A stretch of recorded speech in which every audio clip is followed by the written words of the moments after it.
Hope you had a great weekend. I did, not that you asked, but it would have been rude of you not to, so I will assume that you did. Directly across from me, the other smooth, seductive voice you hear this morning is, of course, the great one, hashtag Dad Kicks, Colonel Grudge, the alpha and the omega of ESPN Upstate, the pinnacle of professionalism. Lonzo at the helm. What up, Zo? I've made a decision. It's a good decision, though, I think. I will not be wearing my new shoes Thursday night at the Spartanburgers game.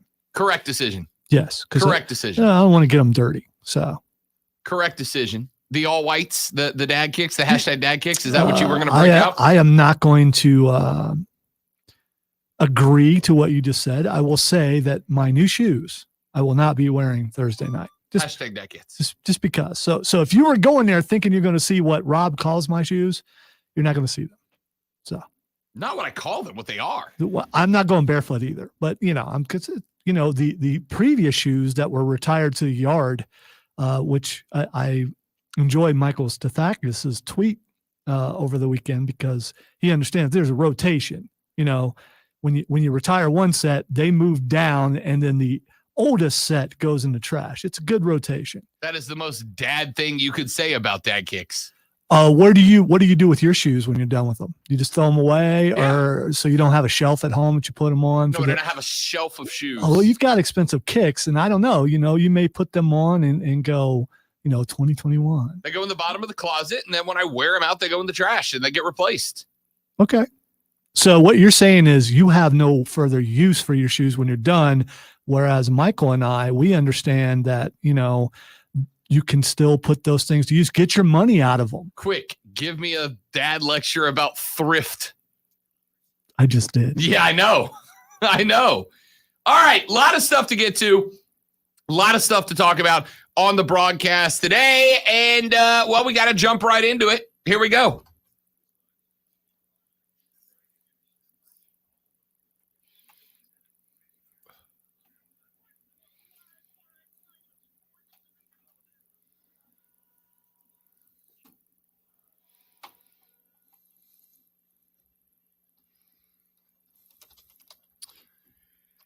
It is the lunch breakdown. The 3 things you have to know about before you talk sports with your friends, family, coworkers, or the dog, whoever you spend your lunch break with. When you gather round the lunch table today, these shall be the topics, the scuttlebutt, if you will, that will be discussed by them. We start with item number 1 on the lunch breakdown. If you don't mind pulling me clip number 4, Lonzo, and then we will go to clip 5 right after that. If you missed it, the United States got their Olympic hopes on the basketball floor underway, and it did not go well. Lillard puts it up. Holiday, no, and that will do it. So France has beaten the United States in the first game in Pool A. Final score 83-76. And perhaps the biggest concern for the United States, France ending the game on a 16-2 run. So France turning it on late, and they get the win. They go to 1-0 in Group A. The Americans drop to 0-1. Yeah. 83-76, and the biggest concern, as pointed out there, a 16-2 run to end the game for the French. Evan Fournier would lead the People's Republic of France to 28 points and a win, and said after the game, and I think this is what we've been ranting and raving about, Lonzo, quote from Evan Fournier, who dropped 28 for the French, quote, "They are better individually, but they can be beaten as a team," end quote. And that is proof. And we talked about this before this when they had a couple losses leading up to this, is that these international teams, they are teams. They don't have to have the big time superstar. They know how to play in an international game, and they know how to be a team. And man, major concerns for this team. Are we going to medal at all? It's a possibility we don't, to be honest with you. It's a possibility. We talked about going into these Olympics, the disastrous campaign of 2004, and we won bronze in that. There's a chance this time we don't even get on the podium when it's all said and done. On the men's side, the Americans are 3-5 in their last 8 games with NBA players in the lineup. They missed their final 9 shots, 5 of them coming in a 21-second span in the final minute shortly after Fournier made a go-ahead three-pointer. Rudy Gobert widely missed a layup on that play, but the French chased the ball down, got the rebound, and just before diving into the bench, threw a swipe at the ball that knocked it to Fournier. Fournier then put up the go-ahead 3, and it was all downhill. Greg Popovich said after the game, quote, "I think it's a little bit of hubris if you think the Americans are supposed to just roll out the balls and win. We've got to work for it just like everybody else." And for those 40 minutes, they played better than we did, end quote. It's not hubris. It's how it should be. We are the best in the world, or we were. Are we no longer the best in the world? Are we no longer dominant? When the coach is saying things like that, it sounds like he doesn't believe it. I got questions, man. I got questions. Number one, is this team just not as good as we are capable of playing? I think the answer to that is yes. Okay. The answer to that is yes. There's a lot of better basketball players in the NBA that could be representing these United States that elected not to, and that is their choice. Disappointing though it is their choice. But the other question that I have is this. Is it time for us as Americans to lower our expectations of Team USA basketball? Is it time for us to realize that the rest of the world is, I hesitate to say caught up, but is catching up at a rate exponentially higher than it was in the 90s when we were rolling out dream teams? Is this a lack of ability? Is it a surplus of ability, but a lack of mental toughness? Or is think about it. France had 3-4 NBA players, including the best defensive player in the league in Rudy Gobert, Evan Fournier, one of the better guards from the Orlando Magic in the league. Very rarely have the Americans had to step up and play a team that was as deep as France is. But at the same time, Lonzo, 16-2 down the stretch in a game that they were winning, missed their final 9 shots.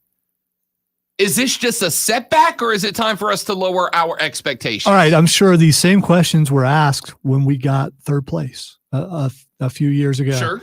And then a concerted effort was made to get the best in the world today in there playing again. And if they should fail, and it looks like they might, it wouldn't shock me next Olympics if it's not the best guys in the league playing.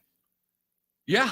All right. We're going to come back to that in a little while because I think we need to put an answer to that question. But let's go to item number 2 on the lunch breakdown. We're going to hear from Jrue Holiday, who was probably the best player on the floor for Team USA earlier this weekend, coming off of a run all the way to Game 6 of the NBA Finals. Jrue Holiday still showed up for Team USA, which makes a point that I will illustrate coming up probably in the next segment.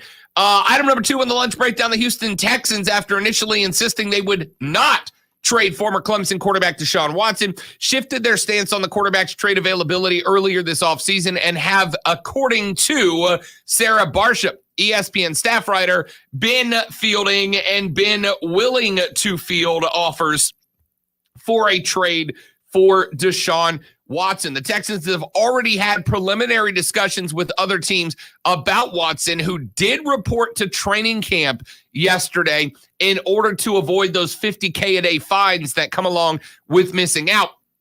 But the Texans, according to sources, do not feel they have received a serious enough offer. The report right now is that the Texans' asking price for Deshaun Watson has been a combination of 5 high draft picks and starting caliber players, according to ESPN's Chris Mortensen. Watson reported at training camp on Sunday, but apparently made it clear to those in the building that his desire to be traded has not been changed. Now we are finding out that the Texans are apparently asking for a combination of five high round draft picks and starting caliber players to fill the void that will be left by Deshaun Watson when he gets taken out. As of now, no other team has offered that much. I suspect the number of teams that are offering these trades is very limited, though a lot of people would love to have the star power of Deshaun Watson at quarterback. At the end of the day, the situation he finds himself in right now makes it a little bit difficult, I think, to justify that high of an asking price, Lonzo, because at this point, there's still a very good, I would say better than good possibility that Deshaun Watson is sat down for half, if not the entire 2021 NFL season.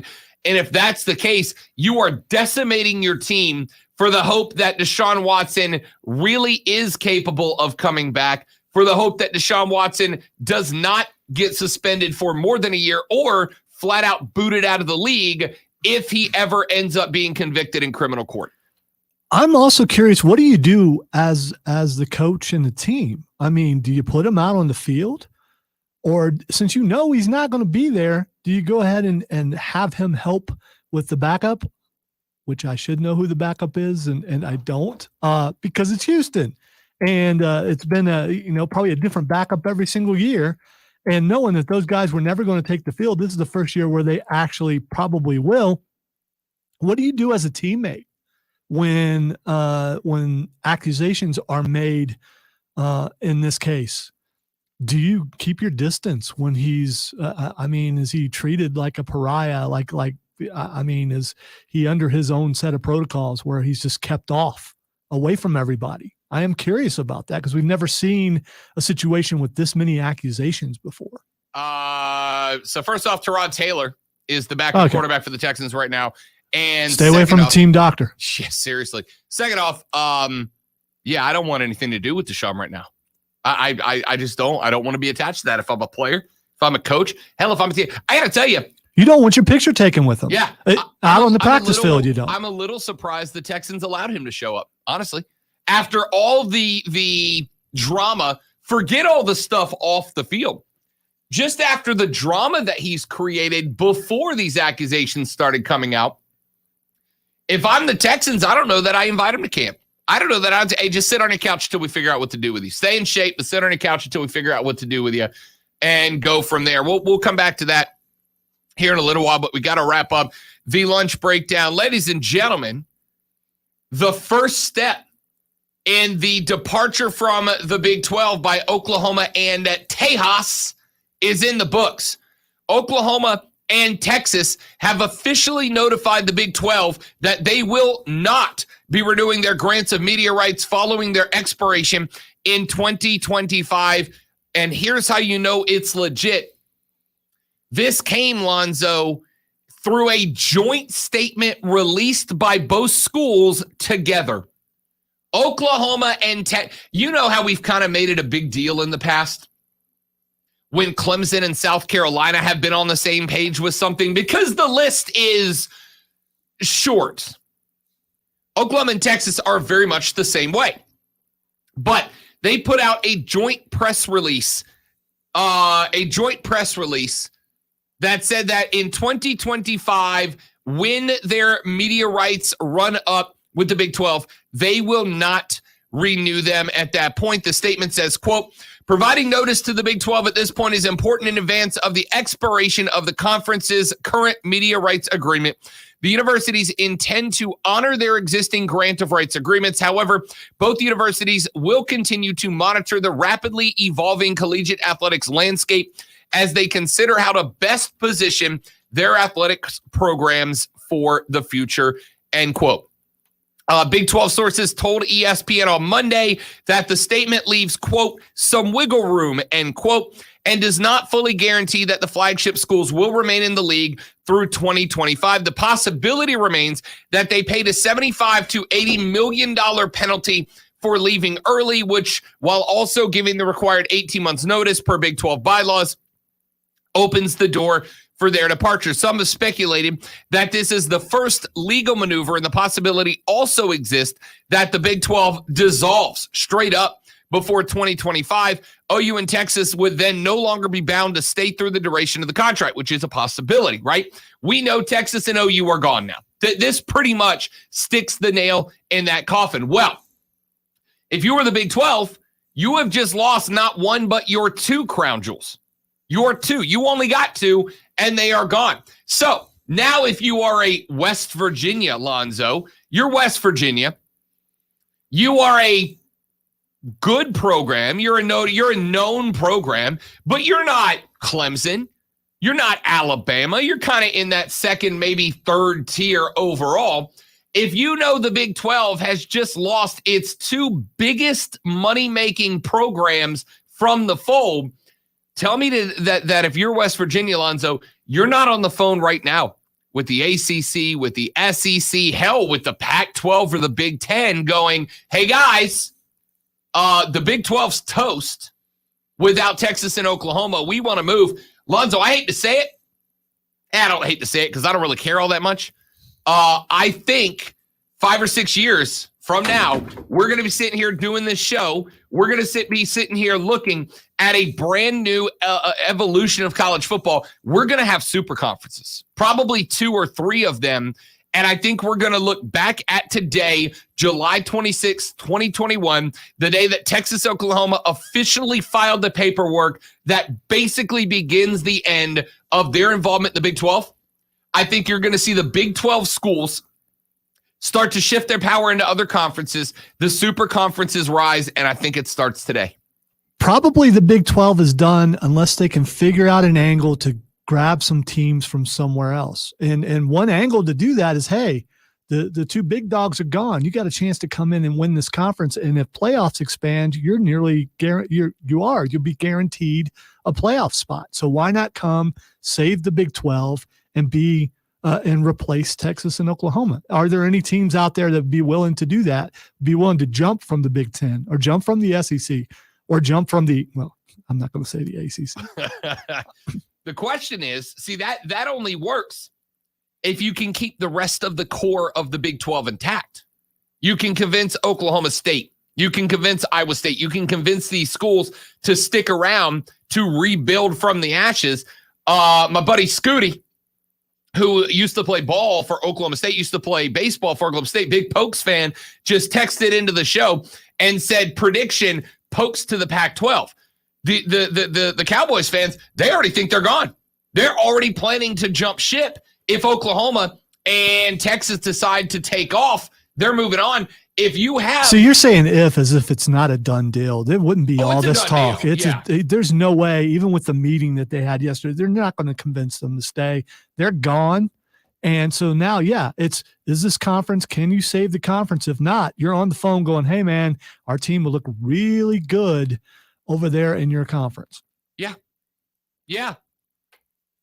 We're gonna circle back around and talk about this again in a little bit more depth and detail here in just a minute. But suffice to say, this is the end of the Big 12.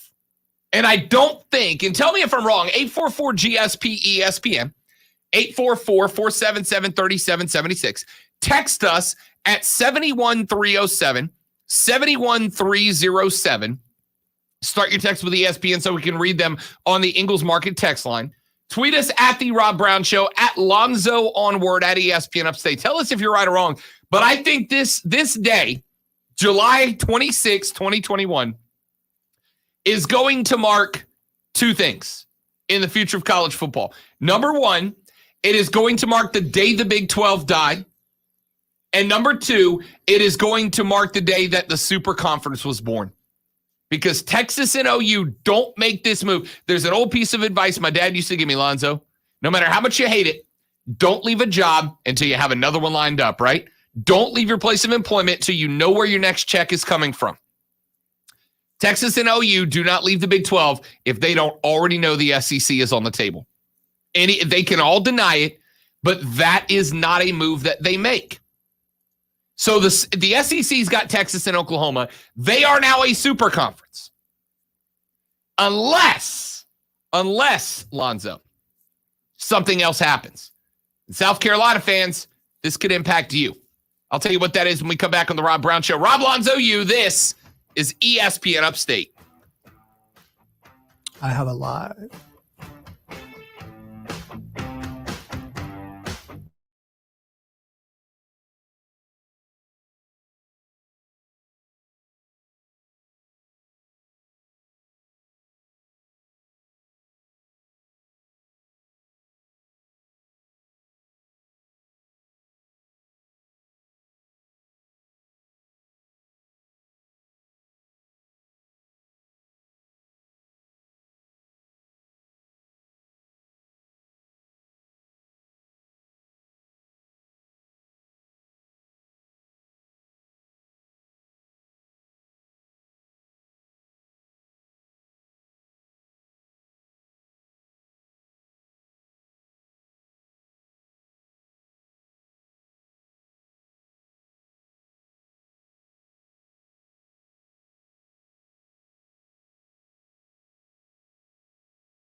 It's a little overwhelming to start on the hardest show on the station. Believe that entirely. Welcomes the Carolina Panthers to Wofford College for Training Camp 2021. It all starts Saturday, July 31st in Spartanburg. Join ESPN Upstate for our special Panthers preview show from 4 to 6 p.m. Saturday, live from Kent, hosted by Mark Ryan and Rob Brown. Then come out and watch Panthers practice at 7. Training camp is here. Get the best local coverage of the Panthers all season on ESPN Upstate. Powered locally by DLC Motors. No, Steven.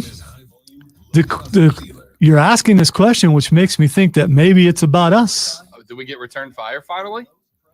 You know what? We don't have to listen to it. You know why? There's no competition. There's no, from many different standpoints, there's no competition unless they got personal, which, that's what you do when you can't hang. When you're desperate, yeah, that's what you do. From a quality standpoint, from a content standpoint, they don't hold a candle. That's just how that goes. And you know this, man.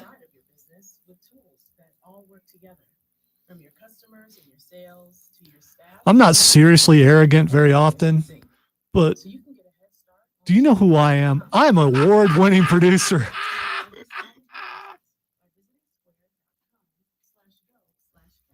I've won many awards.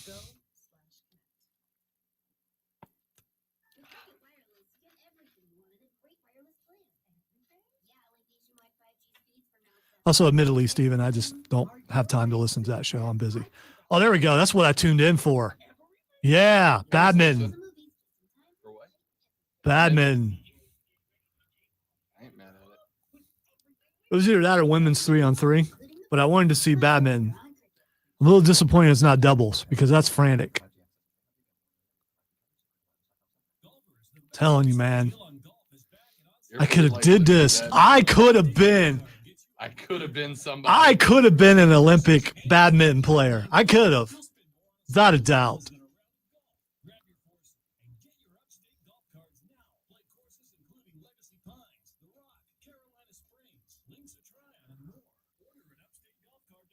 Could have been a somebody. Come on, Lamb. They're slamming wrestling again. That's all right. Britt Baker told him exactly where he could. Hey, listen. We expected return fire after the promo. We expected that. If we didn't receive some return fire, I'd be disappointed. True story. This report is sponsored by America's Best Contacts and Eyeglasses. But if it's a true war they want, we got some ideas.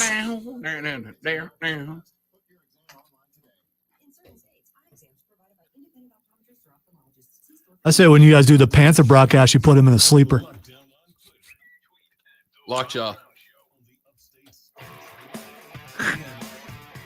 So the future of collegiate football up in the air. As I said earlier in the show, and I'm deadly serious about this. I maintain this as a legitimate belief. It's not something I'm not kidding when I think today is going to go down as a marked day in history for college football. I think two things happen today. I think the Big 12 is dead. Long live the Big 12. And I think that the super conferences are born. Unless there is one potential thing that could prevent the super conferences from rising. Now, it will take a lot. It is a hypothetical at best. There's a lot of moving parts to it, but I think the chance is real. And it's this. If you are in, let's say, the Southeastern Conference, and you are, let's say, one of these smaller schools, one of the schools that is not routinely appearing inside the top 10 of that conference, top 5 of that conference championship. And you are looking and saying, all right, we're in the SEC. And within the SEC, we've got Texas and Oklahoma coming to the dish. We know that it's about to get that much more difficult for us to win this conference. It's going to be that much more difficult for us to elevate to the next level. We know it's going to be that much more difficult for us to compete. Are you answering the phone calls of other conferences that say, hey, look, we know the SEC has just gotten tougher at the top. Not only do you have to contend with Alabama and LSU, now you've got Oklahoma and Texas in there, which is going to make it all but impossible at this point for a smaller school to jump up and bite the bigger schools, right? It's going to be all but impossible at this point. Good luck. Do you answer the phone call if you are theoretically, and I have seen this in a number of places, theoretically, let's say you are South Carolina. Over there in the East, you know that this conference has just gotten massively more difficult to win. Are you answering the phone call if the Atlantic Coast Conference calls and says, hey, look, we know that the top of the SEC at this point is undisputedly better than it was 3 days ago. In South Carolina, let's be honest, it's going to be tough for you guys to jump up and win this. But That conference is now at 14 teams, and while Texas and Oklahoma will bring more money in, there's also the chance that the payout's smaller. But you can jump over to the ACC, where we're doing all right. Your natural rival is here. You're playing them already. Why not just make it a conference game? And if you are the other conferences, Lonzo, I think you start making a play now to try to get some of the mid-tier teams from other conferences to jump ship and come on over to hang out with you.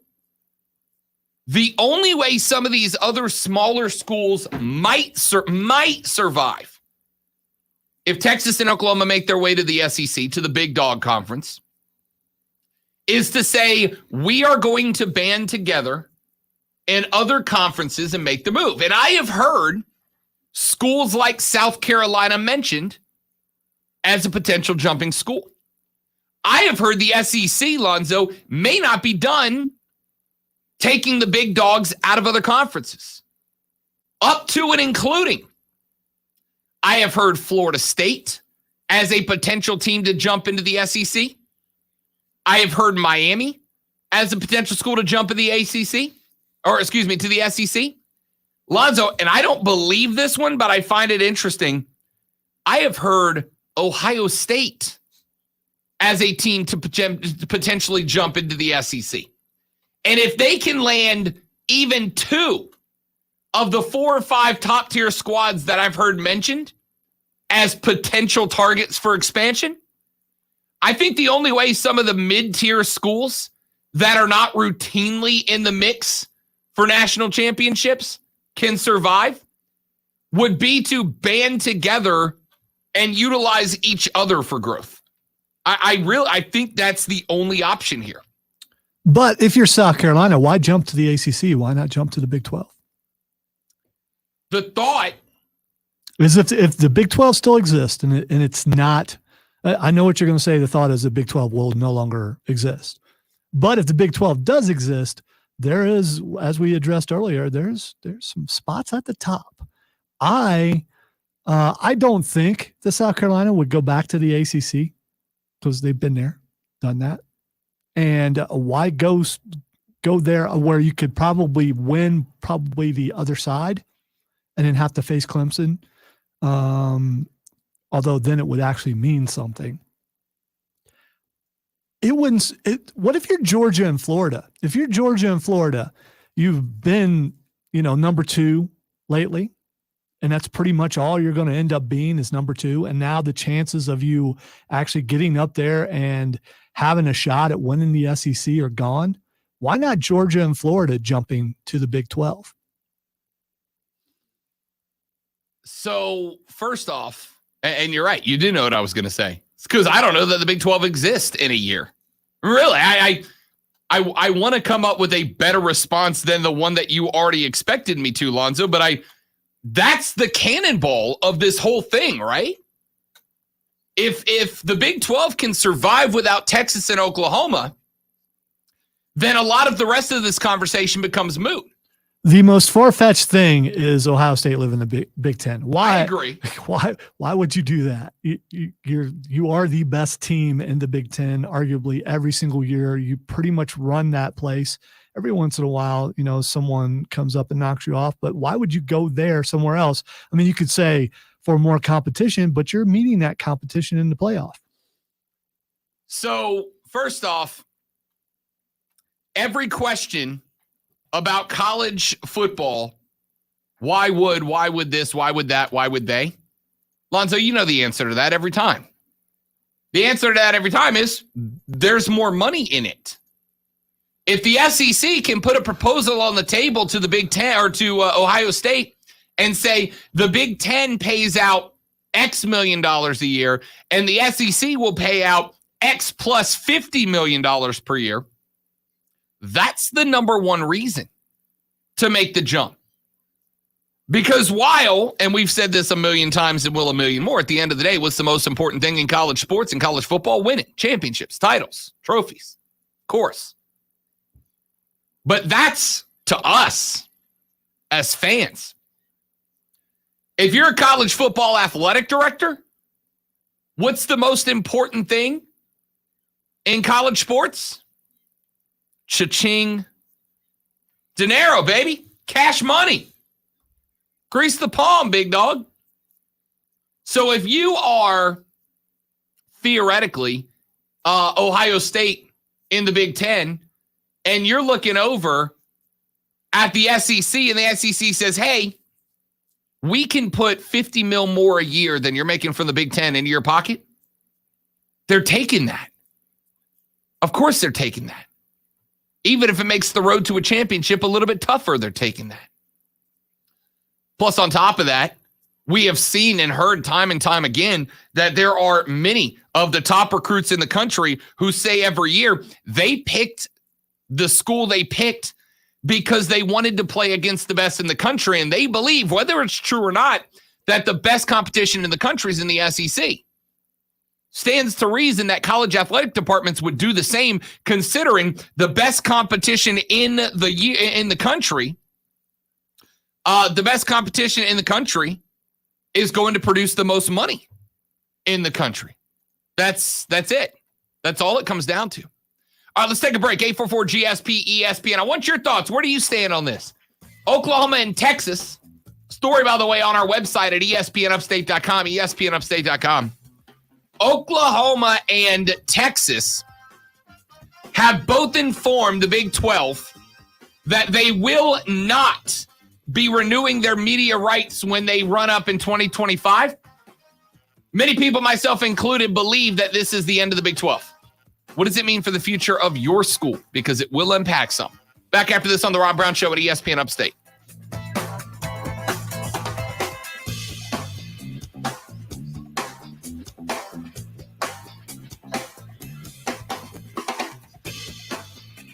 So if you have to choose between badminton and ping pong, I figured you'd go with ping pong, even though you recently suffered a loss.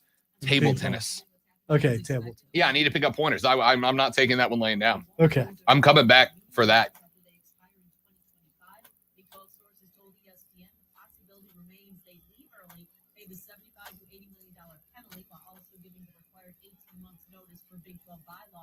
The next step now falls to the SEC. It needs 11 of its 14 presidents and chancellors to agree to extend an invite to OU in Texas.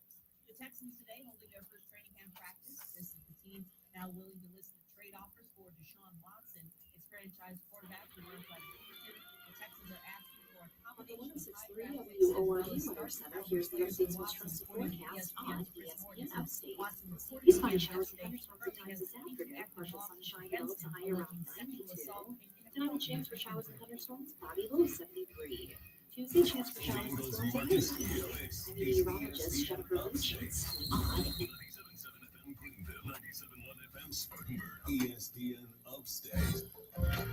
an Odyssey station. More great Spartanburgers fun this week with ESPN Upstate Weekend. Rob Brown and Mark Ryan will be at the games, along with Delaney's Thirsty Thursday, fireworks on Friday, and fan appreciation on Sunday.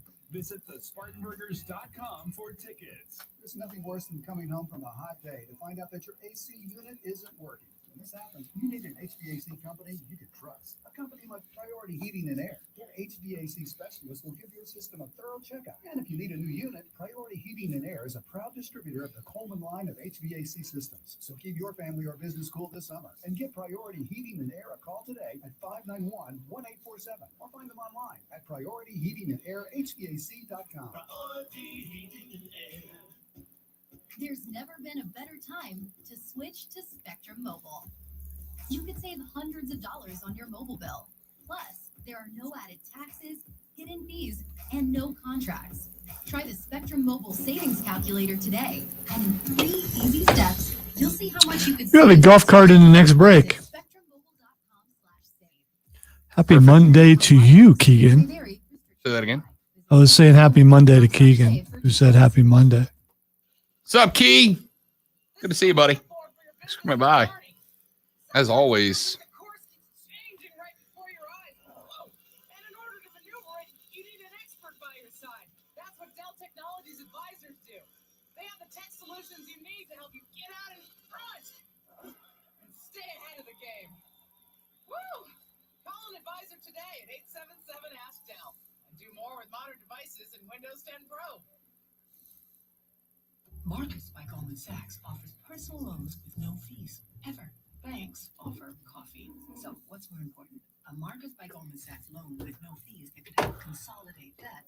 So I guess I'll stroll down the hall and check for you. I mean, you could walk over there. I'm kind of busy.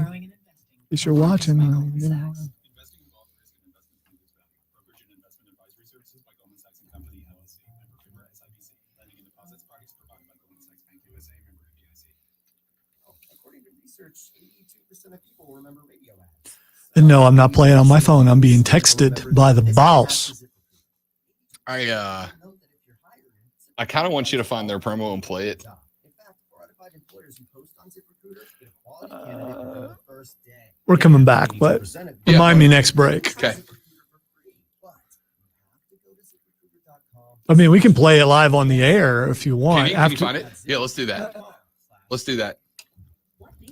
If I can figure out how Diesel labels it, because he's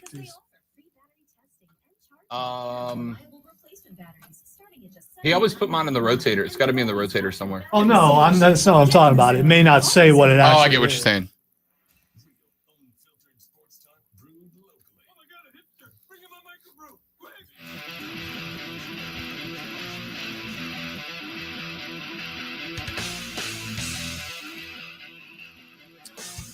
The Rob Brown Show back on your radio. This is ESPN Upstate. Rob, Lonzo, you.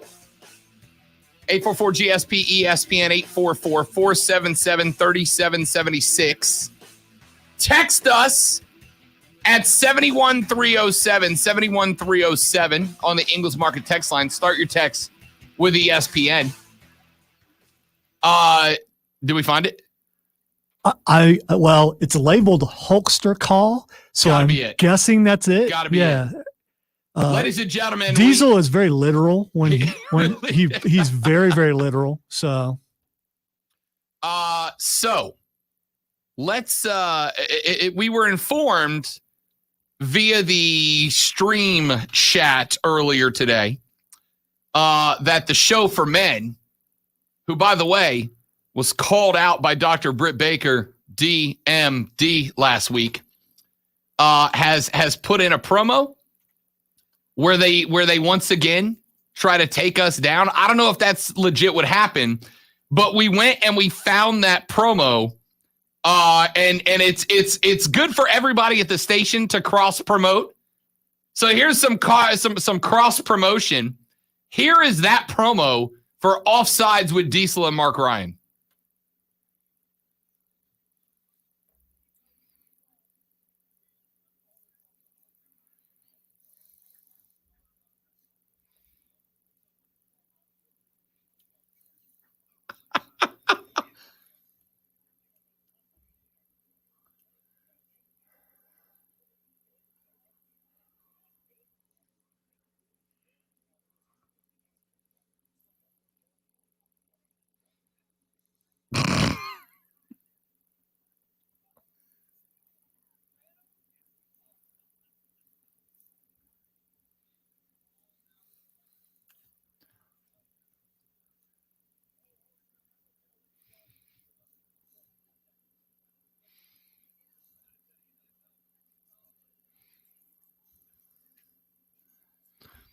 That's not bad. All right, so that's not a bad so promo. Let's first critique the background music. Excellent, good choice. Fantastic job. Diesel did a great job putting that together. He did a good job. The hang up is fake. The hang up is absolutely fake. That is a recorded dial tone.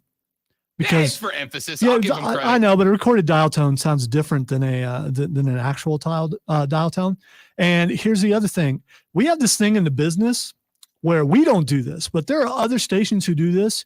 We have these services where you can pay someone to call in and pretend to be somebody. We have that Hulk impersonation was just way too good for it to be. And I mean, I know we've got some talented people listening and appreciate them coming at that show for men. And just to clarify to the text that I just received, You have my word that was not me, mainly because I wouldn't be smart enough to come up with that as a fake call. That was really well done, brother. I would come up with that as a fake call, but I'm not that good of a Hulk impersonator. So I do actually know a couple. So I think they set it up. I do. I do. And, but I'm naturally cynical like that. I will say from production value, though, I thought it was really well done. Except for Mark acting like he's upset because he wasn't really upset. I have to. Golf clap for Diesel. Yeah. Very good well job. executed promo. Good job, Diesel. Very well executed promo. Even when the bad guy cuts a promo on you got to give him props if he does it well. Well, yeah, but I think we were fed a little falseness, although it was clarified later by Steven. It is a shot at us for sure, without actually saying it's at us. Whereas Britt Baker just went right to the source. Correct. And, which was great. Yes. I think next time we set up one of those AEW interviews, we do it to where do we have a way to remotely access their show from a different room where we can just put the wrestler on their show? So you see Dr. Britt Baker, DMD, on their show. I can do a lot of things. Also, by the way, should any of you at any point feel inclined to call the show for men and impersonate Hulk Hogan and just make that a repeated bit? I'm not telling you to do that because that might not look good on me. I'm just saying I won't be mad at you if you do. All right. All kidding aside, it probably wasn't a it wasn't contrived. Really Hulk Hogan? It could have been. It could have been. I was a very good impersonation by a listener, and I thought that was excellent. Brother. And I would say if you are listening, Hulkster, you should call into that show daily. I'm not mad at that. Yeah, I think you should. All right, 844-477-3776, 844-GSP, Brother. ESPN. Text us at 71307, 71307. We're right. I can't even do it. Here's what I want. I want Macho Man to call him next. Oh, yeah. We're taking a break. We're back right after this on the Rob Brown Show and the ESPN Upstate. Yeah. Golf card.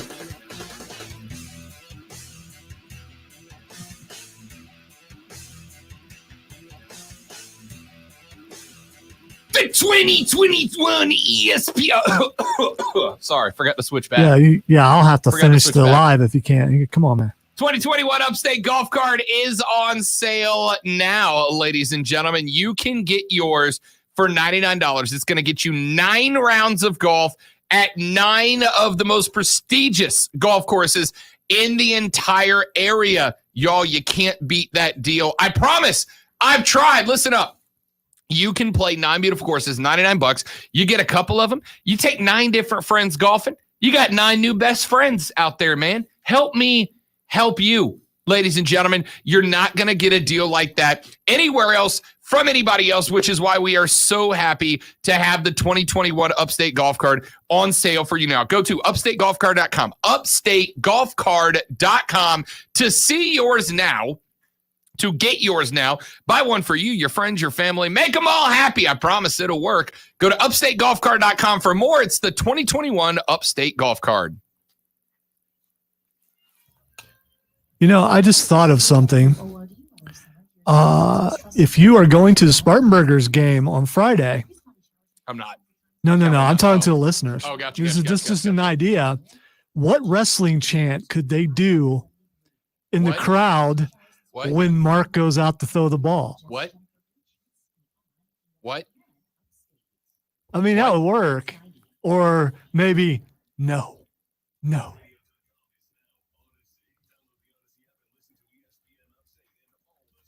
You suck with all you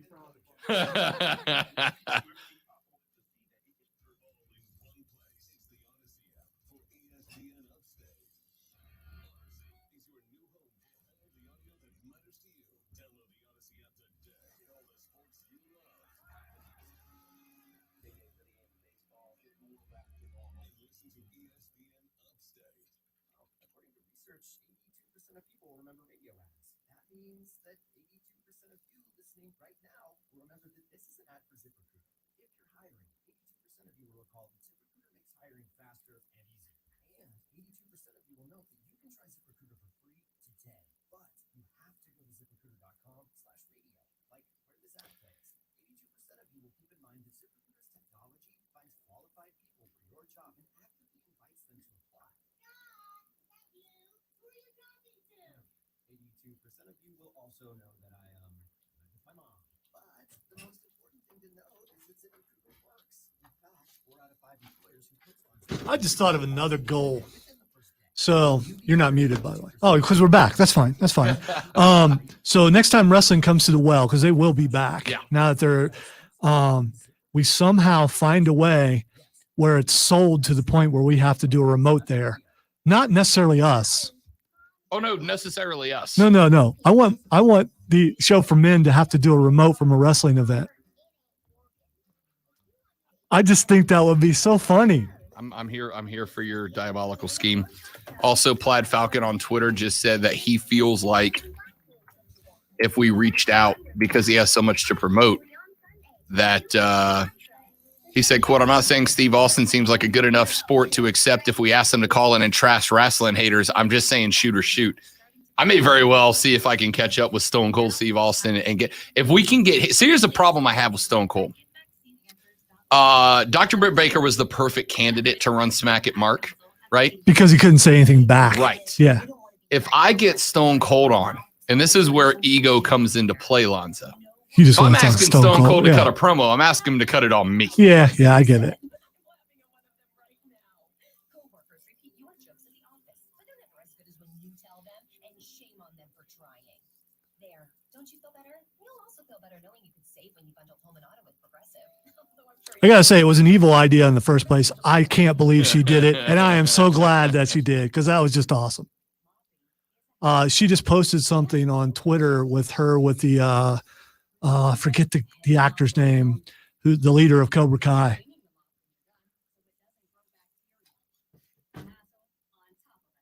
I know what you're talking about. Yeah, it's just them two, and it was before Wednesday, and I didn't see it. And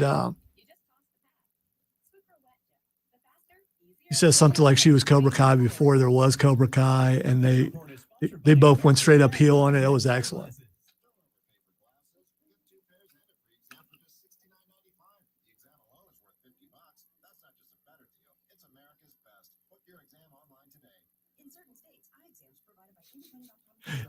Even my wife, you see when she responded?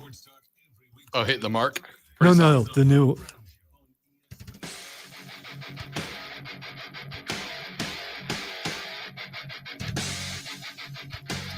All right, wrap it up. Hour number 1. The Rob Brown Show's back on your radio. It's ESPN Upstate, brother. 844-GSP, Brother. ESPN. Text us on the Ingles Market text line at 71307, brother. Going to drop that randomly into every fifth sentence for the rest of the show. You know, I dare you to drop as many wrestling references as you possibly can during the joint broadcast where you and Mark are going to be out at Panther Camp this Saturday. You know what? Don't even finish that. Challenge accepted. Challenge accepted. I'm going to put together the comprehensive list. Mark's going to be like, wow, look at the pages and pages of show prep that Rob Brown did. And it's just going to be every catchphrase from every wrestler from 1970 till today. And that's the bottom line because Rob Brown said so. Oh, that's going to be amazing. Yeah, I'll do it. I got no issue with that. How long, unless one of the listeners, don't tell him. Don't tell No. him. Don't say a word about it to him. How long If you will it wanna take call into before his he show notices? if you want to call into his show with fake wrestling personas for the rest of the week, you have my blessing, but don't tell him this plan. And he's not listening right now, so I'm good with it. Because he's show prepping. That's what he's doing. So he's not listening. So yeah, don't tell him because I now I wish I could be there. But I can turn raises to the top. I was gonna say I can turn my radio on and I will. Texter says ESPN, the Macho Man was on point, Rob. I feel like that's a B- Macho Man. Again, the best part about an impersonation is if you get close enough where people know what it is. Oh yeah. You're missing Some something. bass. It needs a little more bass. Probably. But it's hard. You can't do the scratchy back of the throat growl and have more bass. Oh, yeah. That's the best one you've done Perfect. so far. Found but it. That's going to hurt you. Found it. Yeah, it does. It does. All right. Coming up in the next hour of the show, we continue with this discussion. Is the Big 12 dead? And is this the beginning of the super conferences in college football? I say yes. Plus, I asked the question, is it time for us to lower our expectations for Team USA basketball? One texter has answered. I want you to as well. Back after this for hour number 2 of the Rob Brown Show on ESPN Upstate. Yeah. You're not going to have a voice left if you keep that up. How close is that to singing an AC/DC song? Relatively. It's just octave, right? Yeah. It's very similar.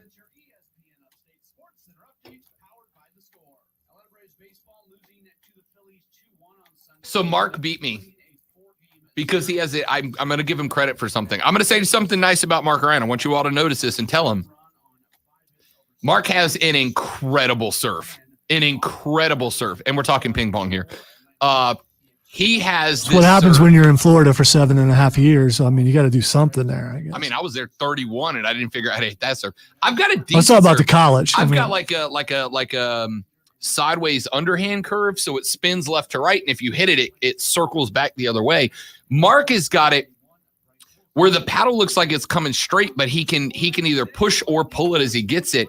I kept missing the table entirely on the return. I mean, I can return the serve, but it was just I was missing by an inch either side, and I couldn't stop it. I could not figure it out. So did he get you at first because you were just shocked that he was better than you I thought had he him would down be? 9-3, and he came back to beat me. You got to be kidding me.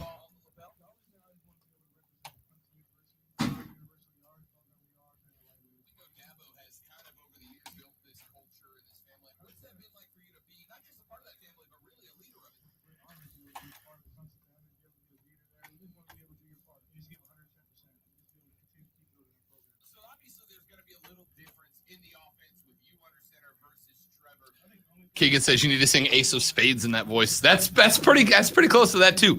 The Ace of Spades. It's time to play the game.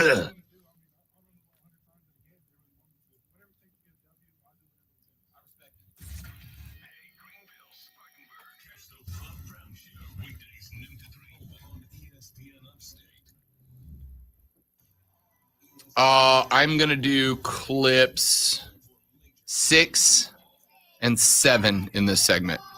All right.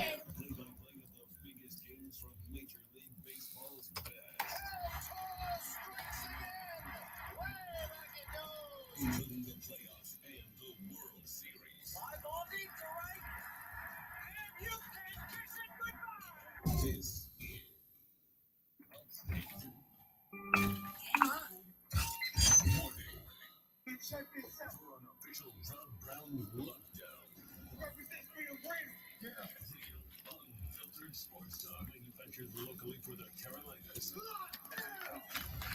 the Rob Brown Show. Only on ESPN.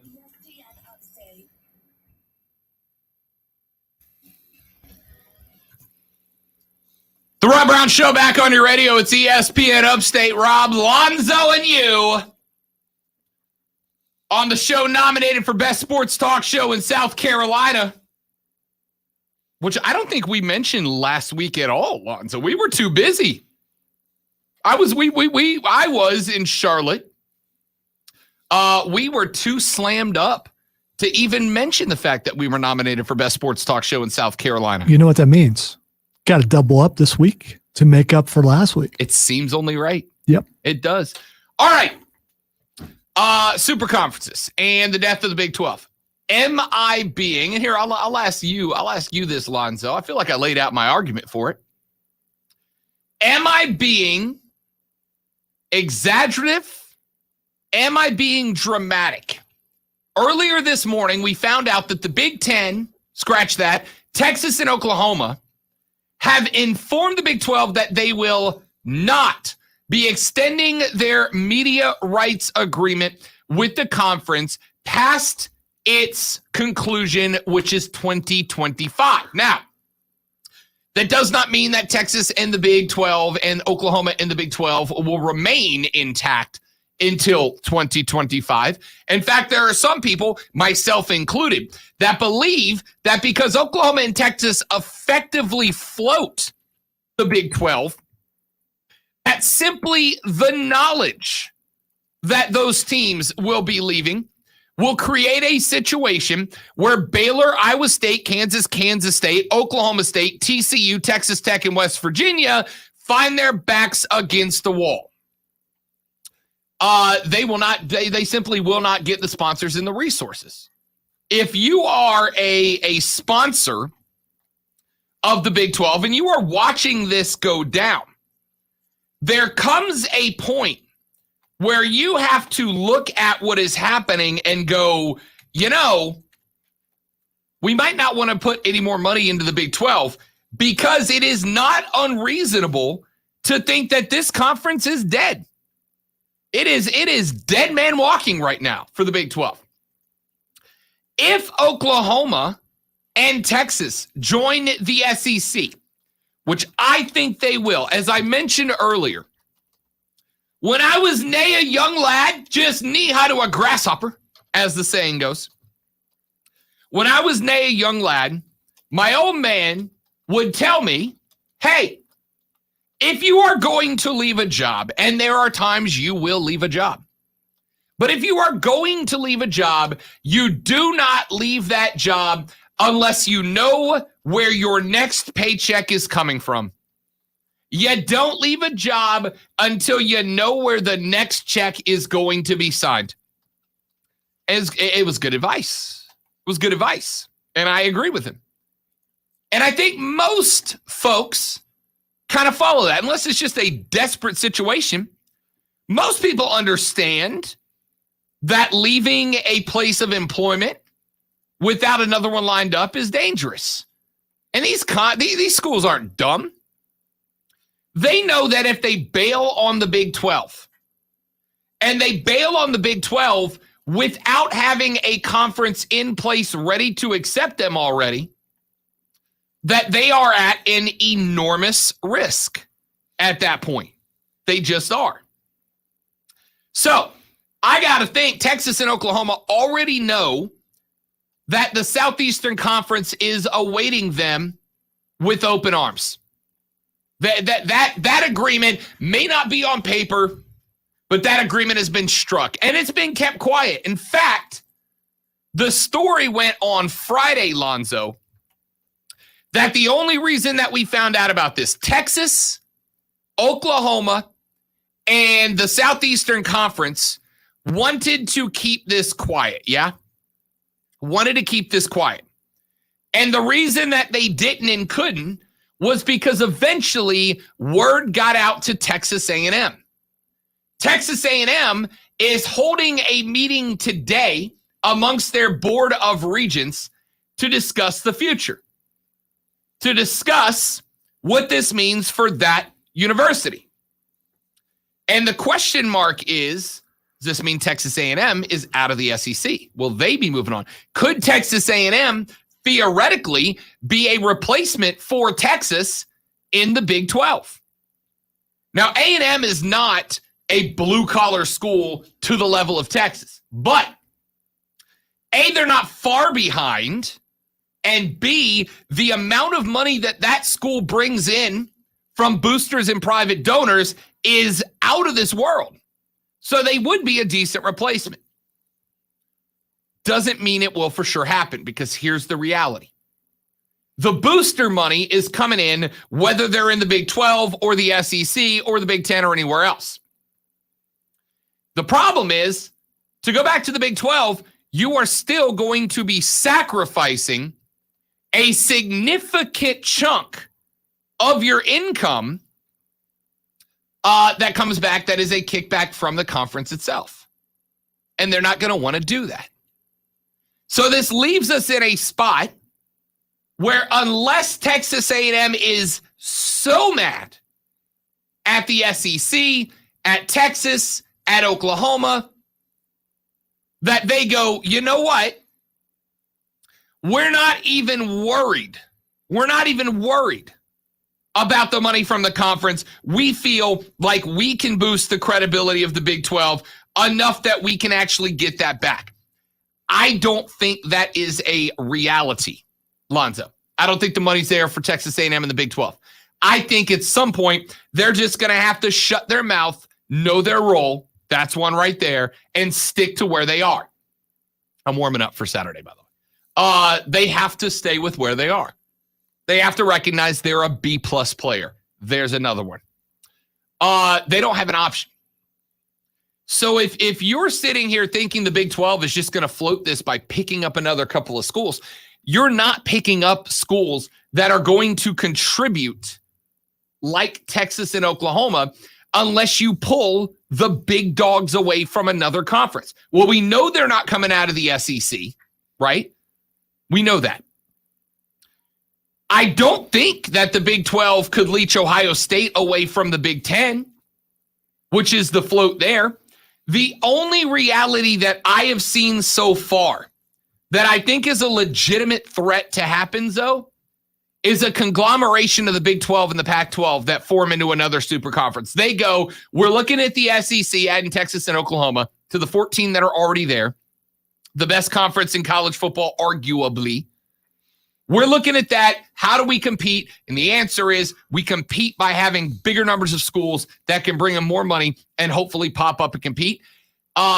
You are going to get either A, the death of the Big 12, like a supernova, and the components that comprise that supernova then gather in other places around the cosmos of college football. So Kansas goes over here and Kansas State goes with them. And then Oklahoma State goes down here and Iowa State goes with them. Or the other possibility that I think is somewhat realistic is that the Big 12 calls the Pac-12 and says, look, we can't survive as we are. You guys have been getting decimated by the SEC, and they just got better. Let's combine what we have into a super conference, expand to 24, 26, 28 teams, whatever it is, create a potting system, however we want to do it, that rotates through, and make a super conference to compete with the SEC. One of those two things are going to happen, Lonzo. I don't know which is more likely at this point, but regardless of the outcome of all of this, I think 10 years from now, we're going to look back at July 26, 2021 and circle it in red as another day in 2021 that the landscape of college football was changed forever. I think the super conference thing is definitely a possibility, but you also got to bring into play the Big 10 because the Big 10 can't sit back while there's a super conference here and a super conference there. They're going to have to grab some teams from somewhere, and I would guess that not all of the remaining Big 12 teams would go to the Pac-12, but some of them will go to the Big 10. Yeah, and that's the other option is the Big 12 just dissolves and the schools go where they want and form some super conferences. Let me get clip number 6. I'm not the only one that thinks this is the death of a conference. This is Mike Greenberg from this morning, Greeny on his show this AM, talking about the ramifications of this report. A statement from Texas says that the University of Texas and Oklahoma University have notified the Big 12 that they will not be extending their grant of rights beyond 2025. Let me explain quickly, if you're not following this, what that means. Texas and Oklahoma are leaving the Big 12. They're going to the SEC. It will have a domino effect that ultimately will completely reshape college sports as we have always known them. We are now well on our way to 4, maybe even 3 super conferences. The Big 12 is over. It just doesn't know it yet. It will fight like crazy to try and remain alive and relevant. It will not work. The reason Texas and Oklahoma do this is once they give that notice, now they can start putting in motion negotiations on things. There are huge checks they have to write to the conference if they leave early. So they don't want to just do that. So the first step in this is letting the Big 12 know, see you guys, in 4 years, we're out of here. Now let the negotiation begin on what winds up happening. And again, what will wind up happening is, I don't know that they'll still be called this, but the SEC, the ACC, and the Big Ten will survive and thrive. They'll all add people. Now, I don't know that they'll necessarily, to me, it doesn't make sense to continue to have those names, because for the Southeastern Conference to have Texas and Oklahoma in it, it doesn't make any sense to me. The Big Ten, which already has 14 schools in it, to keep calling themselves the Big Ten. I understand the value of a brand name, but come on. If all of a sudden we wind up with 16 or 18 or however many teams are going to wind up in these conferences, you got to change the name. Then the question is whether the Pac-12 continues to work. And they're going to try and go after Oklahoma also, from what I understand, because nothing makes you think of the Pacific Ocean more than Norman, Oklahoma does. So, I mean, could they be the Pac-12 if they have Texas and Oklahoma in it? I mean, it's just ridiculous. So Greenberg says the Big 12's dead. It just doesn't know it yet. They're going to fight like hell, which of course they are. But they're going to fight like hell to try to maintain some sense of normalcy, to try to be relevant. They're going to probably try to leech some teams off of other conferences, but their two moneymakers are gone. Their moneymakers are gone. Good luck filling up the vault. All right? It just can't happen. That is a cataclysmic event in the world of college football. One of the P5, Lonzo, in 4 days. Because when did we hear about this? We learned about this report Wednesday, that Texas and Oklahoma had contact with the SEC. We learned on Thursday that contact had been taking place for like a hot minute.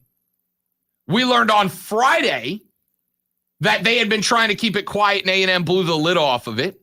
We learned over the weekend that the Big 12 was having meetings today. The Big 12 had a phone conversation with leaders of Texas and Oklahoma, an internal conversation. And then we learned today that Texas and Oklahoma have put forward legal notice to the Big 12 that when their media exposure contract runs up in 2025, they out. They done. They gone. 4 days it took. If you would have told me a week ago, Lonzo, that one of the Power Five would be dead in a week, and they're not dead yet, but they're lying on the ground in a pool of their own blood, gasping for air. If you'd have told me that in a week, one of the Power Five was going to be outright dead, I would have called you crazy. But here we are. Here we are. And like you said, the fact that they were able to keep this secret still is shocking. But this comes out, and when it comes out, this thing is a lot further along than anyone really thinks. And that's the scary part. The fact that the Big 12 didn't know, that they kept the secret. The SEC had to have known for a while for this to be as far along as it supposedly is. So what other moves are out there that we don't know about? You get used to college football being a certain way, and very soon it might be totally different as far as the makeup of what team is where. Yeah, 100%. We've seen dissolving of conferences before, and it's always just so it's unbelievable until it happens, and then it's like, do you remember when this conference existed? And they're just gone. It's I don't know. You're right. It is sudden. Like I said, Wednesday, Thursday, Friday, Saturday, Sunday, Monday. That's 5 days. Thursday, Friday, from Wednesday, Thursday, Friday, Saturday, Sunday, Monday. 5 days. Conference is dead. Well, let me phrase that. Let me start with this. Does anybody believe the Big 12 makes it out of this? Does anybody believe that in 2 seasons from now, we still have a Big 12? In any I mean, I guess, Lonzo, there's a chance that they could make it out. Maybe they could leech a couple of schools. Could you talk to a Texas A&M who's clearly angry about all of this? Could you talk to a Arkansas who just moved at least 1 seat further back in the West? A Mizzou who's gotten better in the SEC, but certainly isn't in that top tier yet, and pick me another school. Maybe not even an SEC school. Maybe from another conference. Maybe a Maryland. Or maybe a school that's getting ready to jump up to Division I. Could you pull 4 teams, move them into that conference, and keep the Big 12 alive? And could they lose power? I don't know. Here's the thing. There's so many potential outcomes here, and I don't know which one is the one. I still believe that Georgia or Florida may be looking at this going, okay, we're not going to be able to win this now. Let's go over here where we can. I'd be shocked. I'd be shocked if Florida or Georgia left. You could convince me A&M leaves. You could convince me Mizzou leaves. The schools, Alabama's not going anywhere. LSU's not going anywhere. The 2 Mississippi schools aren't going anywhere. Florida's not going anywhere. Georgia's not going anywhere. Auburn? I don't think Auburn goes anywhere. I could see Vanderbilt jump into the ACC or the new Big 12. Kentucky, I'm on the fence about. I could see Kentucky jumping ship for basketball purposes, but also sticking around. Who am I leaving out here? South Carolina. But South Carolina. Yeah. I don't know. I could see South Carolina going to the ACC. If the ACC calls and goes, hey, we feel like we're going to need to jump. We're going to need to jump up and go to 14 teams in order to compete. I could see South Carolina going, hey, why the hell not? Why not? Let's make a push. Let's go try to win one in the ACC. I can see that. The fans won't like it. But think about it. You got an easier path in football. Yeah, you're a conference rival with Clemson now.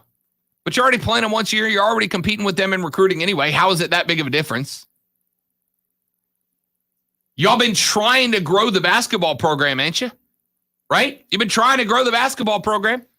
You're in the ACC. You're going to grow the basketball program faster than in the SEC.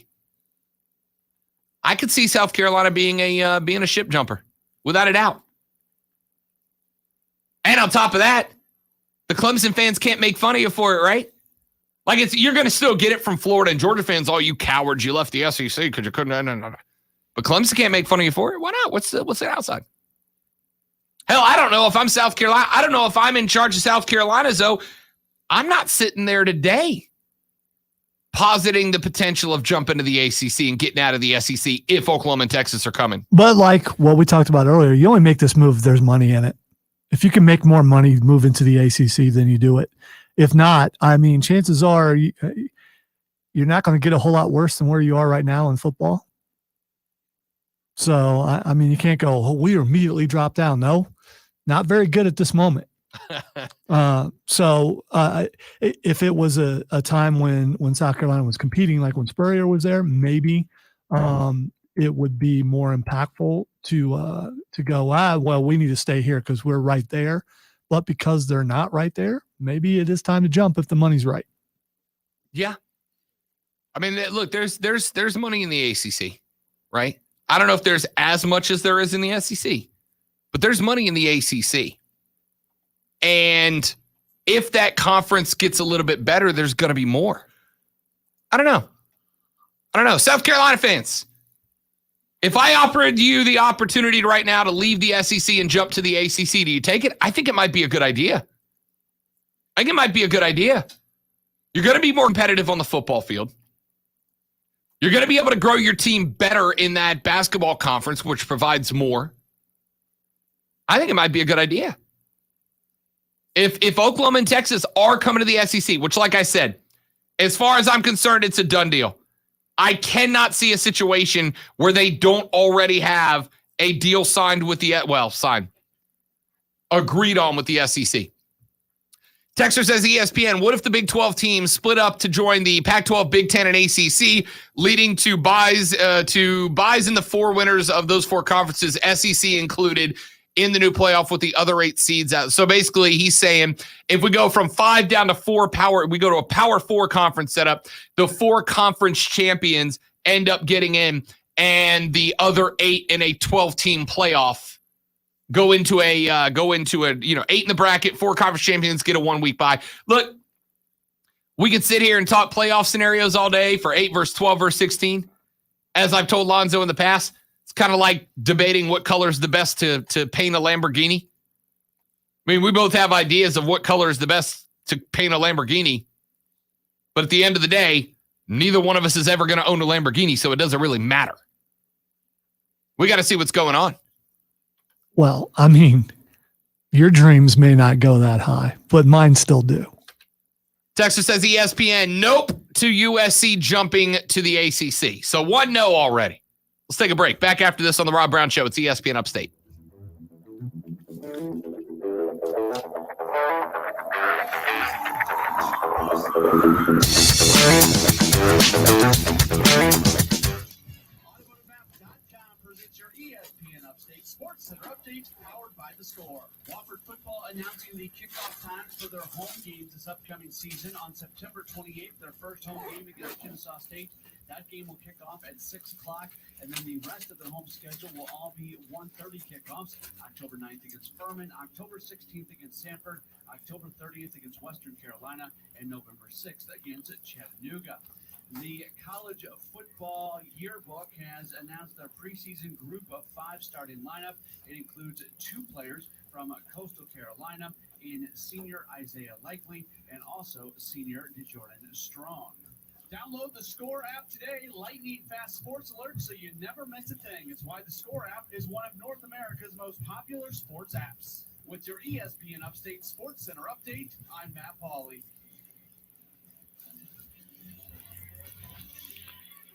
Hey, high school football fans, this is Cole Bryson, the voice of the Burns Rebels. The season is fast approaching. Join Jed Blackwell and me for the first Saturday morning scramble starting Saturday, August 7th from 8 a.m. to 10 a.m. as we preview a brand new season of South Carolina high school football. The Saturday morning scramble powered by Founders Federal Credit Union and Ingles, the official grocery store. I found a picture of me from years ago when I was clean shaven working for my TV station, and I put it on Facebook, and Keegan says, Rob Brown Show looks like every baritone in every Southbound Gospel quartet ever. I agree. I'm going to share with those of you on the stream, and this is why it's good to hang out the whole time. This is your boy back in the day when I worked for a TV station and was obligated to remain clean-shaven for its duration. So if I was to shave, that's what I would look like. I immediately de-age 50 years when I shave my beard. I showed Courtney a picture of me without a beard yesterday, and she said, if you would have looked like that when I met you, we would not be dating right now. That's kind of messed up. She's not wrong, though.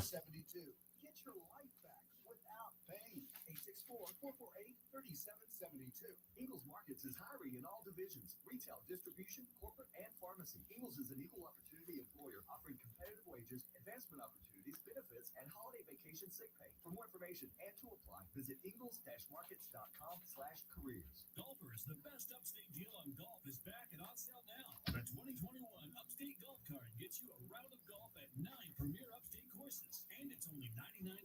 You'll spend more on a sleeve of balls than a round of golf. Grab your foursome and get your upstate golf cards now. Play courses including Legacy Pines, Rock, Carolina Springs.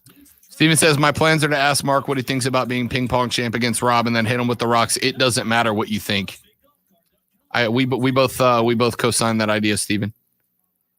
Reddit user Flaco Zamo says, this is the worst phone I've owned.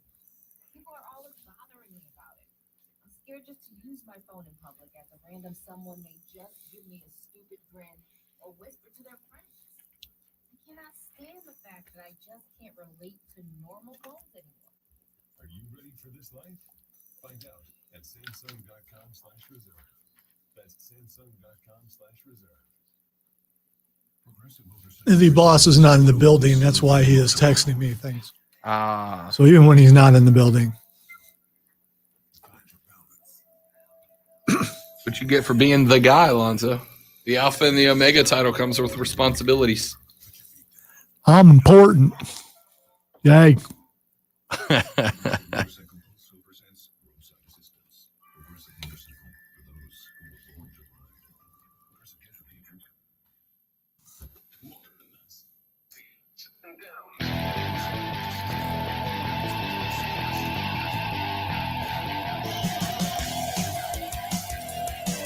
All right, so let's go over to recap what we know so far about what's happening in the landscape of college football.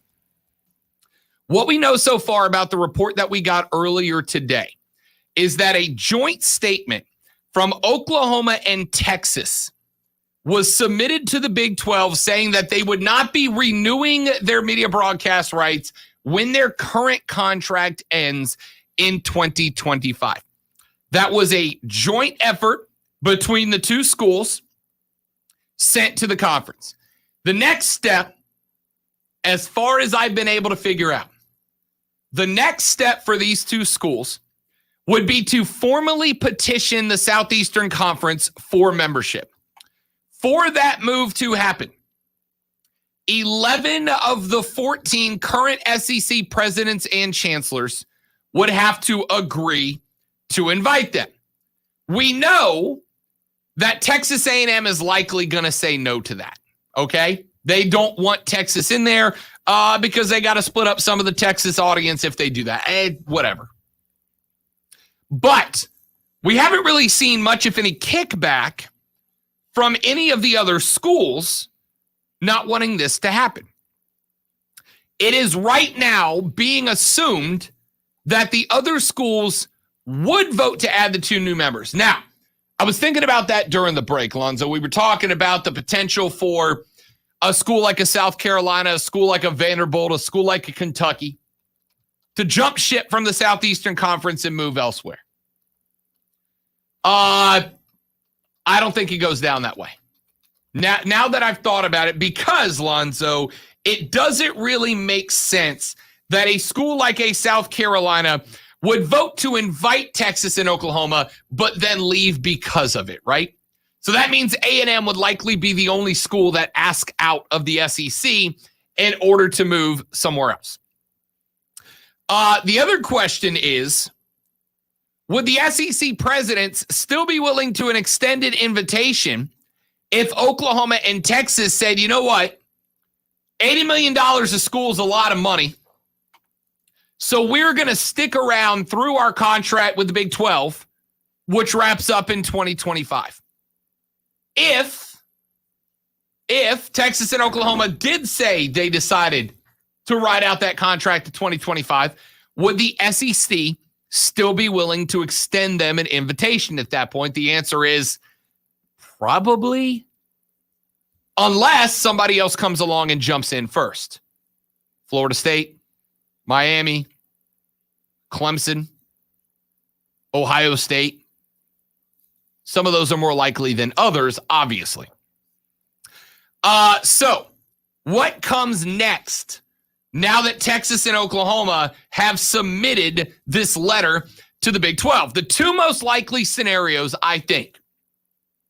Either A, Texas and Oklahoma either do stick around through June 2025, or they bolt for the Southeastern Conference next offseason. Each of them is going to be on the hook for about $80 million. Is that enough for those two schools to decide to stick around in the conference? The answer to me is no. Why? Because, again, keep in mind, if they were to move to the SEC, they would get SEC net money. That means that ESPN has an investment interest in these two schools making it to the SEC. There is the possibility that ESPN or other broadcast outlets could go, hey, Texas, hey, Oklahoma, here's 80 mil. Go ahead and sign the paperwork. Come on over to the SEC. We'll cover that for you. We'll see. The third thing that could happen is that now that they know this is done, the Big 12 just dissolves, right? They just call and go, you know what? We can't survive without these schools. We out. You're on your own, everybody. You function until 2025. You give all these other schools the opportunity to go elsewhere and make their mark. Realistic possibility? Yeah. I don't think it's the most likely. Lonzo, I think the Big 12 scratches tooth and nail to stay alive. I don't think it matters without Texas and Oklahoma. I got to agree, unless they can find one big name to come in there. And that big name is going to have to be someone that's willing to leave a conference that they're already a big name in. And that's probably not going to happen. I mean, I would say it's been Oklahoma that's been keeping that conference alive, not so much Texas, because they haven't been that great. I mean, they've been up and down and they do all right, especially lately, but it's been Oklahoma that's been there every single year. If Texas would have stayed, would they survive? I'm not so sure. I think Oklahoma was the team that kept the conference afloat. With them gone, it's going bye-bye. I think you're right. So why? Why now? Why would Texas and Oklahoma look to jump ship? ESPN, a source of college football writers, are saying that they are hearing from sources that there are multiple reasons. Number one, money. Duh. But they say there are other reasons. Dwindling home attendance for Big 12 games. Big 12 attendance overall is down right now. They said recruiting has been tougher, and I can see that. Let's be real. The Southeastern Conference as a whole has really been stepping into Big 12 territory and taking the guys they want out. Texas and Oklahoma are saying that is primarily because players want to go play in the best conference in football. According to federal tax records, the 10-team Big 12 distributed about $409 million to its members in fiscal year 2020, or about $37 to $40.5 million per year, a slight decrease from the $38.8 million the league distributed from fiscal 2018. So, Lonzo, here's the flat-out black and white numbers. Every school in the Big 12 at the end of 2020's fiscal year got $37 to $40.5 million. Meanwhile, Justice League. Zoe got it. Meanwhile, the 14-team SEC generated about $768.9 million and distributed over $45.5 million to each school in 2020, and that number would increase if you add Oklahoma and you add Texas to the fold, meaning each school would get about $50 million, which means that, Lonzo, a jump to the SEC would net Texas and Oklahoma anywhere from $10 to $13.5 million additionally per year. That is a big reason that they would jump. That would make anybody go, yeah, I'm out of here. Yeah. I'm going over there. I tell you, the list of things that I would not do for $13.5 million, Lonzo, is very short. Very short. All right? Everybody's got a price. Hey, this was your idea, pal. Oh, no. You sit over there and shake your head at me. No. That was a head shake of appreciation. Oh, good. Okay. It was not oh my gosh, make him stop. It was not that. No, this makes me look forward to even more to Saturday. All right. Now, we've got a couple of people who have texted in wanting to discuss college football playoffs. How might this impact the college football playoff? I got some thoughts I've been formulating on that. I'll give them to you when we come back. I am Rob Brown. Lonzo's at the buttons. This is the Rob Brown Show right here on ESPN Upstate. No lives here. I have to think of.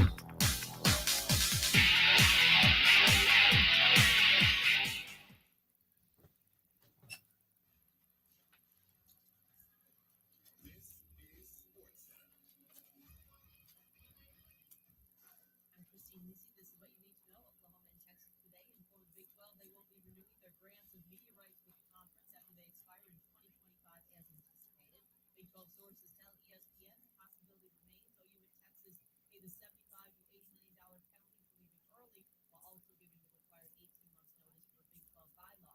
Next step for Texas and Oklahoma, let the SEC know they want to join that conference. Today marks the first practice of Texas training camp. Quarterback Deshaun Watson still wants out, but he did report yesterday. Team's done an about face, now willing to listen to trade offers for its franchise QB. ESPN's Chris Mortensen reports the Texans looking for a combination of high draft picks and starting caliber players. There are currently 22 active lawsuits against Watson, alleging sexual assault and inappropriate behavior.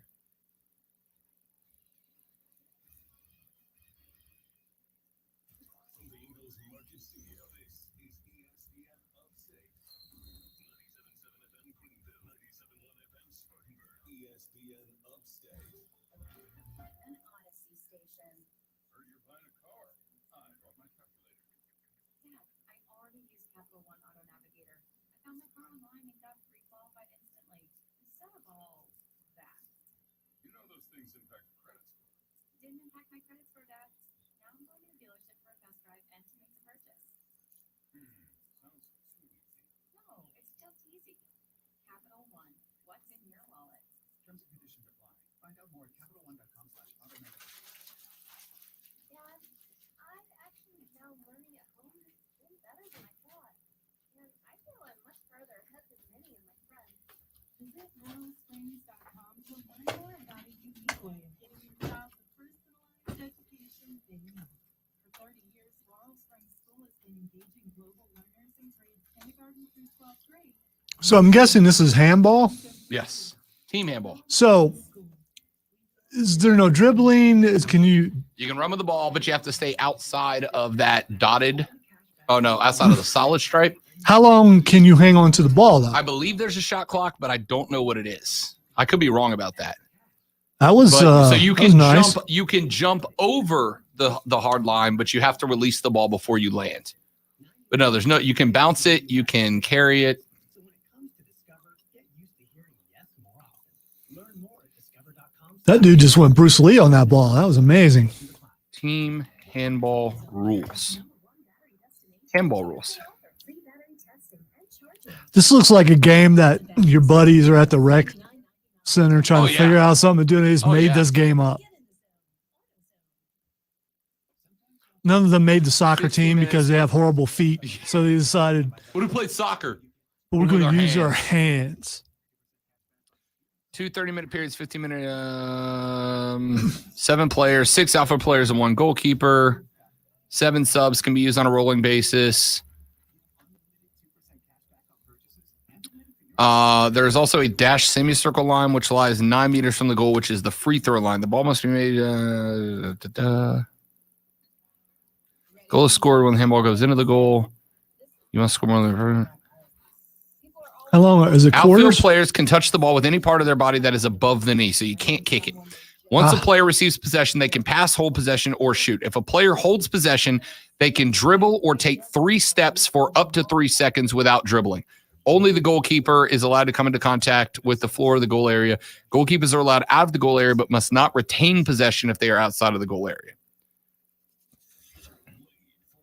You can pass, hold possession, or shoot. If you hold possession, you can dribble or take 3 steps for up to 3 seconds without dribbling. Once you catch it, you have 3 seconds to move. The most comprehensive handball coverage in the upstate belongs to the Rob Brown Show, as Norway up 3-0 on Spain right now with 4 minutes and 50 seconds remaining in the first half of this game. For all your desired handball coverage. Do the announcers cover this like a soccer game? I mean, There's way more goals scored, so I suspect the energy is down for a handball goal in the Olympics. Timeout Spain, by the way, as they find themselves in a hole with just a few minutes left in the first half here. 2, I believe, 30-minute halves. so it's a pretty good day because we've had some table tennis, we've had some badminton, Yep. we've watched some archery, Replays of swimming and diving earlier. and now we've got some team handball. Yeah, man. Yeah, man. How much Olympics did you watch over the weekend? All of it. I was watching a ton of different things, and especially softball. I've been following the softball team a bunch. Gold medal match for them versus Japan. They're the home team by way of being undefeated in group play. Got one more to win. They were down last night, or at least Came when back I to was win. watching. Yeah, Yeah. it was a good game. Yeah, softball team's been good. Team USA softball has been good. They're in the gold medal match against Japan, the other favorite. They had to bring Abbott in to close it down. That if you haven't seen her, she's 6'3" and she drops both hands and they almost touch the ground before she pitches. This is Dude, when wild. she lets go of the ball, it's halfway to the plate already. Yep. It's unbelievable. Unbelievable. Speaking of the Olympics, Team USA gymnastics, second place in the opening round of competition. Russia sniped them, which I got to say, we talked earlier, is it time to lower expectations for Team USA basketball? Team USA gymnastics, you're in a good place, Lonzo. You're in a good place when you come into the competition. And the fact that you lost the first round by a single. Now, granted, 1 point in gymnastics is a big margin in a sport which keeps score in the tenths of points. 1 point's a big margin. But overall, on the overall competition, the fact that the expectations for Team USA gymnastics are so high that coming in second in the round of the opening round of competition is like a disastrous result. I got to tell you, if I'm Team USA basketball, a program that we asked after an opening round defeat at the hands of France, should we drop our expectations? I got to tell you, I don't know that I don't want the folks in charge of Team USA gymnastics to be in charge of Team USA basketball now. Find the folks that are so good that when they come in second in the round that doesn't matter that much, they ask, is it time to completely break down the organization from top to bottom? Yeah, it seemed like and I don't know how they finished second because I didn't get to see any of it. It seemed like it was the end of all things. Yeah. They were busted up about it. It's like the end of a dynasty type thing. Yeah. It's like, okay. We hadn't even got to the medal round yet. And they're like, is this it for us? No, guys. Yeah, I don't know how back. to did one gymnast stumble or something. It cost them Just little miscues here and there. Had one girl on the floor competition, ended up with a foot an inch out of bounds, couple of stumbles off the vault. I mean, they were little mistakes. But, and honestly, they were little mistakes. And if the Russian Olympic Committee representatives. What is up with that? Russia was found to have had a government involvement in a doping ring throughout their entire Olympics program. No, that's just Shocking from Russia, Yeah. I know. Yeah. So Russia, air quoting this, Russia is banned from the Olympics, but the athletes are still allowed to compete. They just cannot compete under the Russian flag. The Russian national anthem is not played if a Russian athlete wins gold, etc. The country of Russia has no representation in these Olympics, but the Russian athletes are still allowed to compete under a neutral banner, is what it comes down to. Look, I think that the fact that Russia was perfect in the gymnastics opening round is the only reason this happened. It's not that the Americans were bad. They just had some missteps here and there, and that's it. Texter, Ingles Market text line 71307. Start your text with ESPN. I normally put on Barry White when I want handball coverage, not ESPN Upstate. Wow. Did you really read that? Wow. I had to. It made me laugh. That's a Mark Ryan special right there. Yes, it is. Yes, it is. At ESPN, dang it, Rob. There goes Mark's show. He was going to focus on handball. Mark Ryan wants to smoke in handball. I'll get him at that too. Ain't bothering me none at all. At all. All right. Let's do this. Let's run to a break. When we come back, I told you I was going to do it here, but then handball came on TV, and I have priority, people. I have priorities. When we come back, how will the Big 12 drama impact the expansion of college football's playoffs? I got some thoughts on that. I'll give you when we come back on the Rob Brown Show. This is ESPN Upstate, brother.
Question is, Michael, do you do that just because it's funny, or are you just messing with me? Or is it a combination of the two? Yes. See all of the above.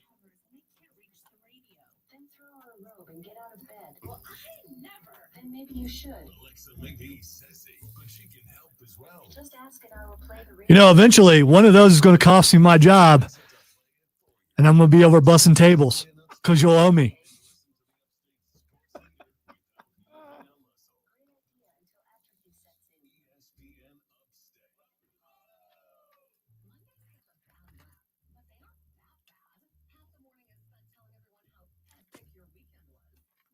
He said yes.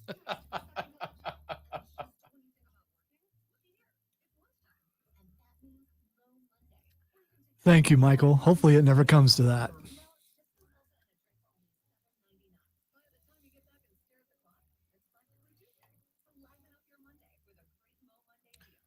So I will not be on Twitter trending topics, just a reminder. Diesel hasn't answered me back, but, you know. I can do it if I need to. A worst case scenario, if he doesn't come in here, you'd have to run around to the side. But he'll be here. I've produced my own show a couple times since I've gotten here. I know. Because you're awesome. Because there's no other choice. As someone who has also produced their own show, I feel the pain, but I also appreciate the skill. I had two producers this week, one training the other. I don't believe for a moment that'll last, but you never know.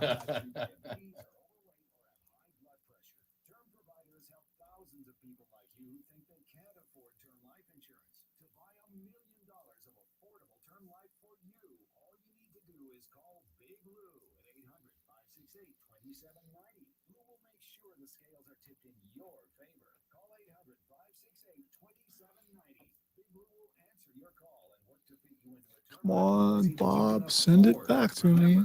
I hate when someone says they send something to you and you look and you can't find it. I mean, I've looked in my received, I've looked in my deleted. I can't find it. I don't believe it was sent to me.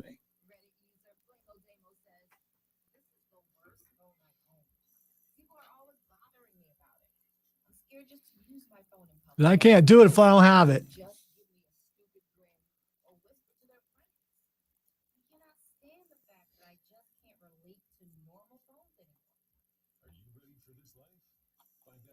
about that life.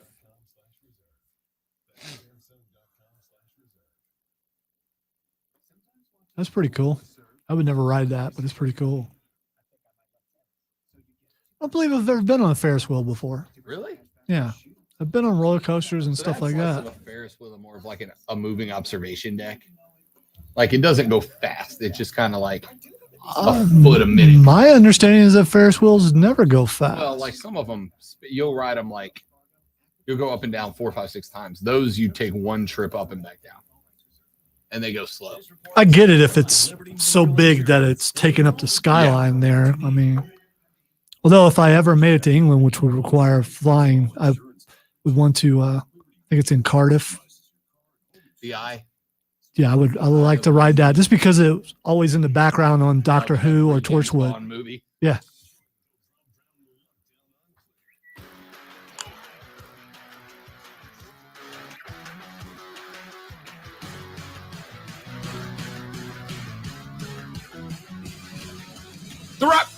The Rob Brown Show rolls on. This is ESPN Upstate. Rob Lonzo, you. I was gonna say, that's not bad though. I mean, we're almost through the second hour. Yeah.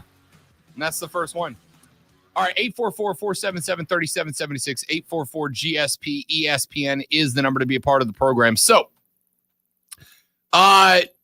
question we've been asked a couple of times is, what does this do? What does this expansion talk with the Big 12 do for college football playoffs? And the answer is a couple of things. Number one, we still got to see if it happens.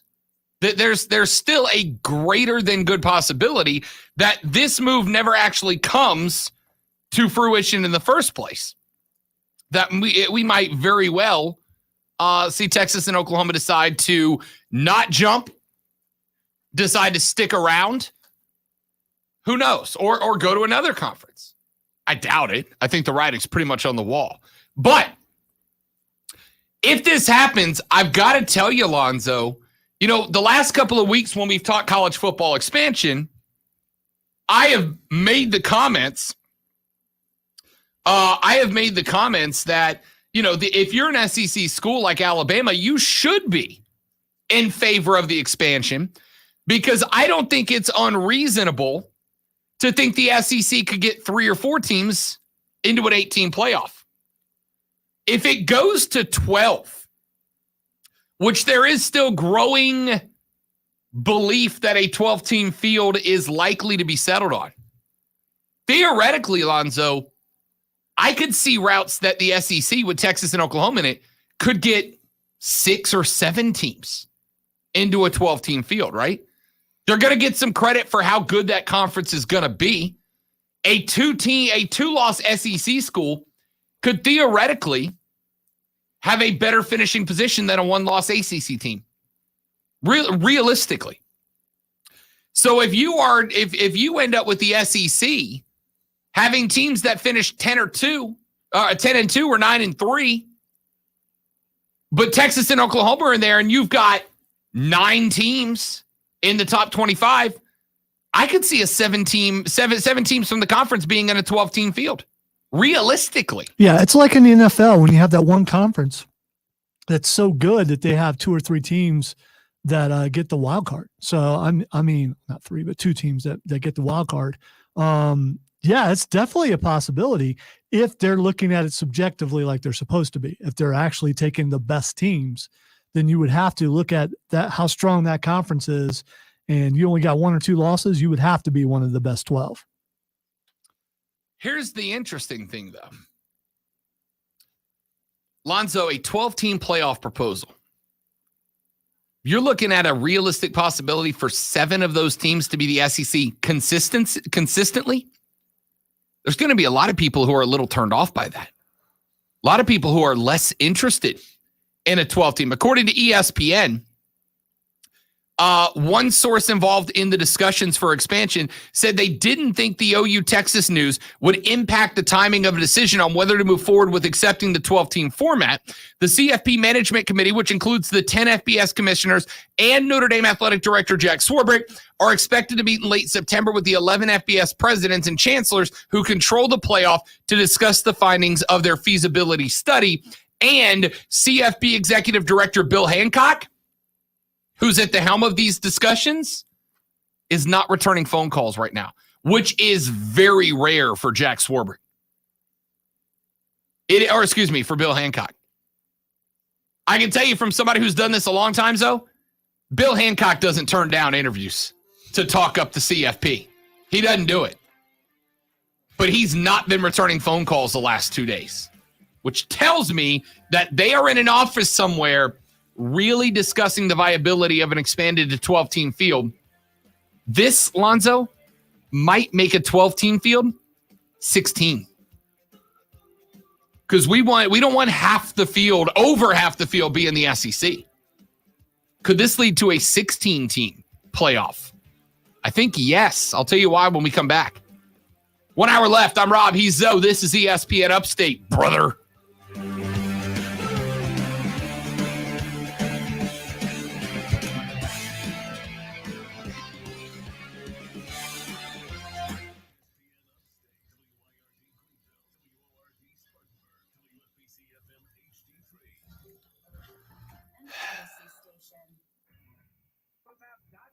presents your ESPN Upstate Sports Center updates powered by The Score. The SEC might be adding Texas and Oklahoma, but the Big 12 Conference making a late run to try to keep them. A meeting between the Big 12 Executive Committee and Texas and Oklahoma on Sunday, as it appears that the Big 12 is trying to offer both Texas and Oklahoma a package that makes them want to stay in the conference, that specifically would be related to more money for those two schools than the rest of the schools in the Big 12 Conference would receive. There are a number of reports that say this is too little, too late, and Texas and Oklahoma absolutely will be joining the SEC. Download the Score app today. Lightning fast sports alerts so you never miss a thing. It's why the Score app is one of North America's most popular sports apps. With your ESPN Upstate Sports Center update, I'm Matt Pauley. Have you heard the Rob Brown Show? Dr. Britt Baker, DND, joining us here. Lonzo and I talk wrestling on the show on a weekly basis. The show that follows us are a couple of guys that think they are too cool. They call themselves the show for men and us the show for boys because we talk wrestling. Mark Ryan is my colleague and the host of that show that thinks that wrestling is not cool, that folks like you just won't get a real job. Would you mind sending a message to Mark Ryan about his view on this business? Mark Ryan, let me tell you, if you don't think this is a real job, you're a freaking idiot. It's a 24-hour job. You have to look the part, you have to be the part, you have to wrestle the part. Not only that, I do have a real freaking job. On top of that, I'm a wrestler and a dentist, so I'm not sure what it is your quote-unquote full-time job is, but I have 2 Plan A careers. So if you're going to talk smack to anybody, I'm the wrong girl to do that to, because I will stick your face right in the mud and stomp my foot on your head. The clip of Dr. Britt Baker saying, Mark Ryan, you're an idiot, is going to live on for eternity.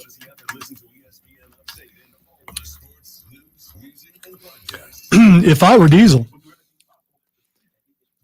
I would just pull that little bit.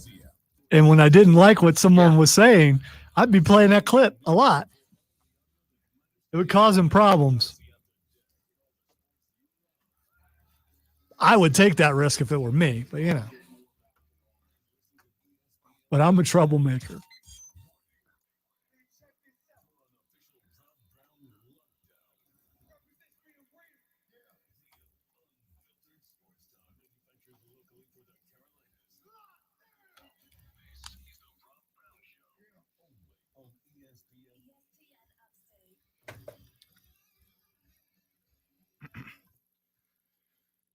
Hour number 3, the best, the final, the money hour of the Rob Brown Show starts right now. Welcome back, ladies and gentlemen, boys and girls, children of all ages. The big show remains on the radio. This is ESPN Upstate. I am Rob, the great one, Lonzo at the helm. It has been all conference football expansion talk today. We'll get away from that. We'll get some basketball, some Olympic talk here in just a moment. But I wanted to finish up the discussion that we have been having about the potential for Texas and Oklahoma to join the SEC and what that would mean for some of these other schools. We talk college football playoff expansion a minute ago. And as I said, I think there is some level of intrigue with this for one reason and one reason alone. I sat this morning when I was contemplating this and getting ready for the show and thought to myself, all right, what are the ramifications outside of the SEC? What are the ramifications outside of the Big 12? And what I came up with was this. I can come up with, in a 16-team Southeastern Conference Super League. Is it fair to call it a Super League if Texas and Oklahoma join, Lonzo? 16 teams? Absolutely. All right. 16-team Super League. I think it's fair to believe that you could have up to seven teams from the Southeastern Conference make it into a 12-team playoff. 7 teams, realistically. If you can have 7 teams make it into a 12-team playoff, I can tell you, you are going to have some college football playoff, authorities, I guess, who are going to lose interest in that dramatically. You're telling me over half of the college football playoff field in a 12-team field, over half of them would come from one conference, even if it is a 16-team super conference. Now, I'll tell you the truth, Lonzo. I don't really care. It doesn't aggravate me the way that it's going to aggravate some people, because I want the 16 best or the 12 or 8 or whatever number it is. I want the blank best teams in the playoff. And yes, it might very well be that the 7 of the best 12 teams in college football come from one conference. It might be. Last year in the playoffs, I stand by the argument that the best 2 teams in the NFL, Lonzo, I believe the best 2 teams in the NFL came from the same division, New Orleans and Tampa Bay. I think those were the 2 best teams. The NFC divisional game between Tampa and New Orleans was a better game than it was Tampa Bay and Kansas City. I believe that. You might have the best 3, 4, 5, 6 teams all in the SEC, especially considering with these 2 teams added into that, you are looking at the revenue for each team going up $10 to $13.5 million per year. And that's over Big 12 money. Texas and Oklahoma will get $10 to $13.5 million more than they made in the Big 10. You telling me that's not going to help them grow that program just a little bit? So they may lose some interest in the 12-team field. It doesn't bother me. Because I want the best teams in there. And if the best teams come out of one conference, everybody else needs to step the game up. That's pretty simple as far as I'm concerned. What will be interesting is going to be if they decide to go to 16 over 12 because of this. Well, if you're going to get in 7, let's make it to where 45% of the field is made up of Southeastern Conference teams instead of 75% of the field, which I think is fair. I don't have an issue with it either way. If you make it, Lonzo, where you have 16 teams so that half the field is made up of the SEC instead of 75% of the field is made up by the SEC, it's going to feel like you're opening the door for the second place teams in other conferences to have a chance, right? Ohio State runs the table and Michigan is 10-2. You're going to have a 9-3 Oklahoma from the SEC get in. Because the path through the SEC was that much tougher. But a 10-2 Michigan team or an 11-1 Michigan team that gets locked out of 12 is going to be rightfully ticked off about it.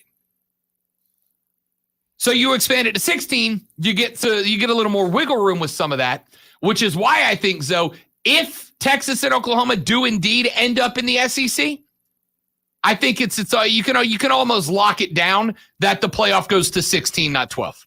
Man, I hope not, because anything above 8 is way too much. But, I see your point, and I see why it is a possibility, because you're right. There's going to be some really good teams in the SEC.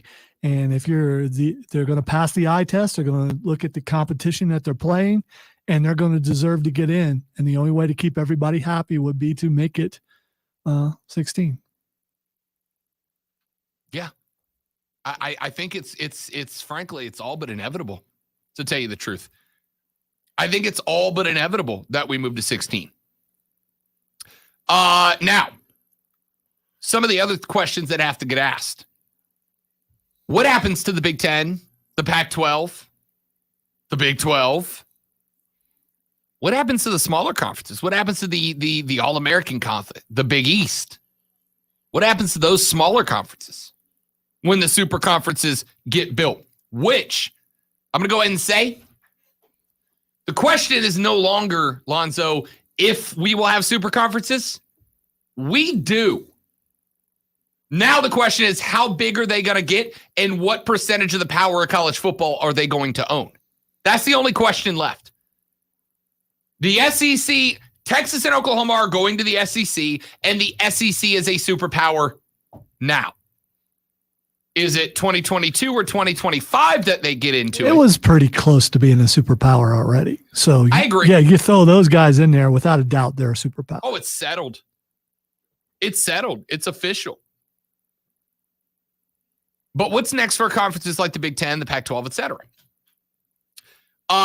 The Big Ten is probably, the Big Ten and the ACC are both on solid financial footing. Probably not anywhere the amount of money the SEC is going to pay out when this is all said and done.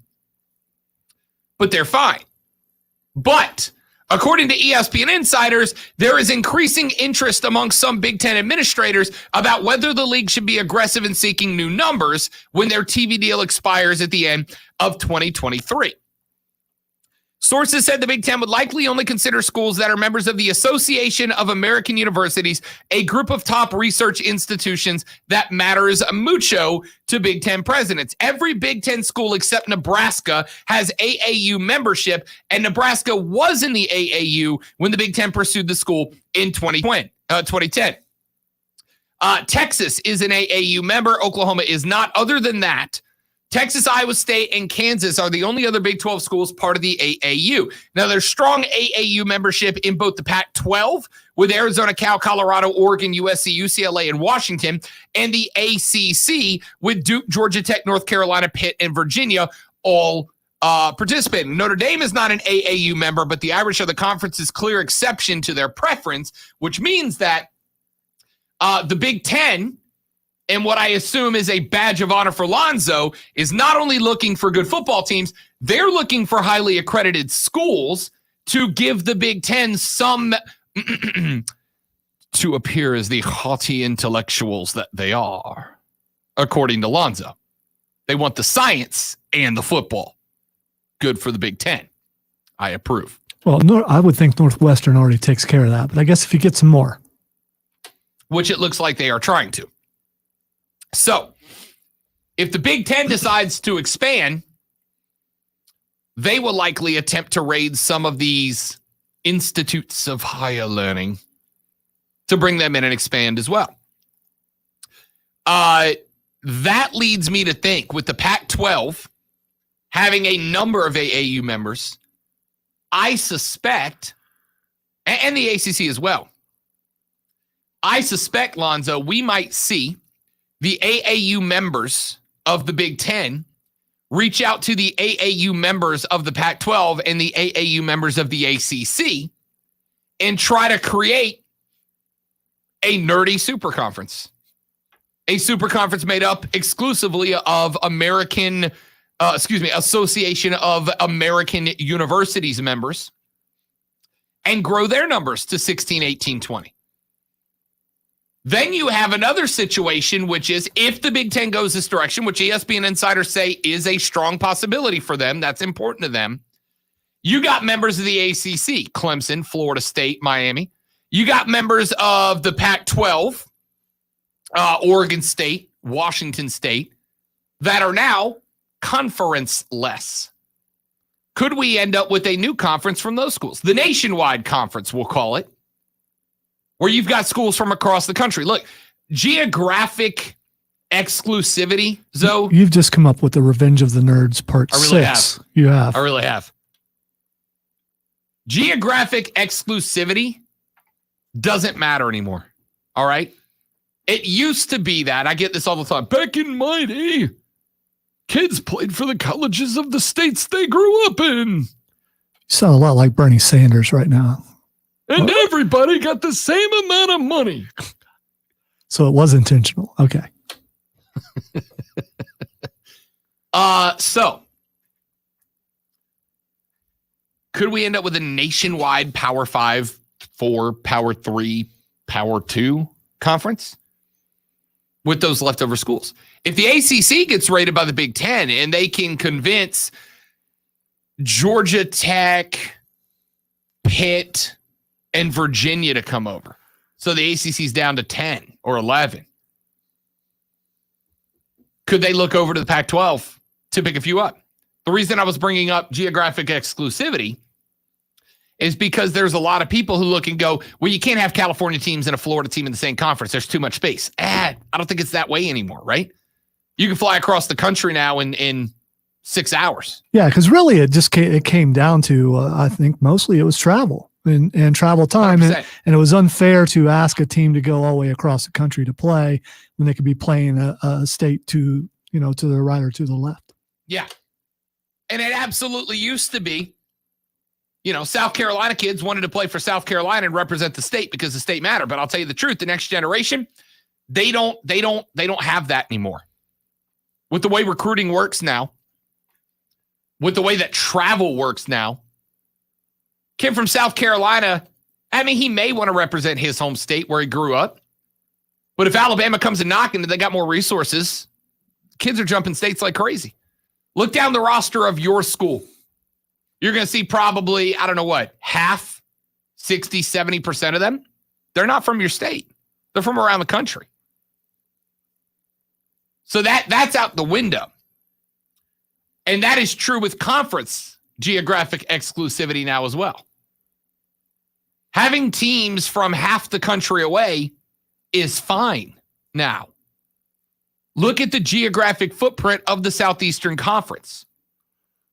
Now, the Atlantic Coast Conference is literally the entire Atlantic Coast at this point, with the exception of Maine. But you go from Pitt down to Miami, Florida. I want you to think about that. Look at Pitt and Miami, Florida on a map and where they stand. And then take that same distance and lay it sideways across the United States. You get from the east coast of the Atlantic seaboard. That's the word I was looking for. You get from the east coast of the Atlantic seaboard basically to Kansas. All right? The ACC, top to bottom, is the same distance as about half of the United States of America.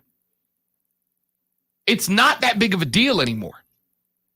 So I suspect that means that these super conferences, they are not going to be worried about the size of their footprint like they used to be.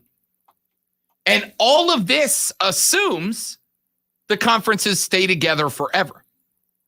I got to suspect, Lonzo, I'd be willing to bet that by the time your boy's 50, conferences may not exist anymore. Really. In the grand scheme of things, speaking of birding, let me be a revolutionary for a second. In the grand scheme of things, Lonzo, short of centralizing money, what's the point of a conference anymore? Other than to maintain consistent competition between schools, which most of us, I don't really care about that much. At least the next generation doesn't. Lonzo, what's the point of conferences today?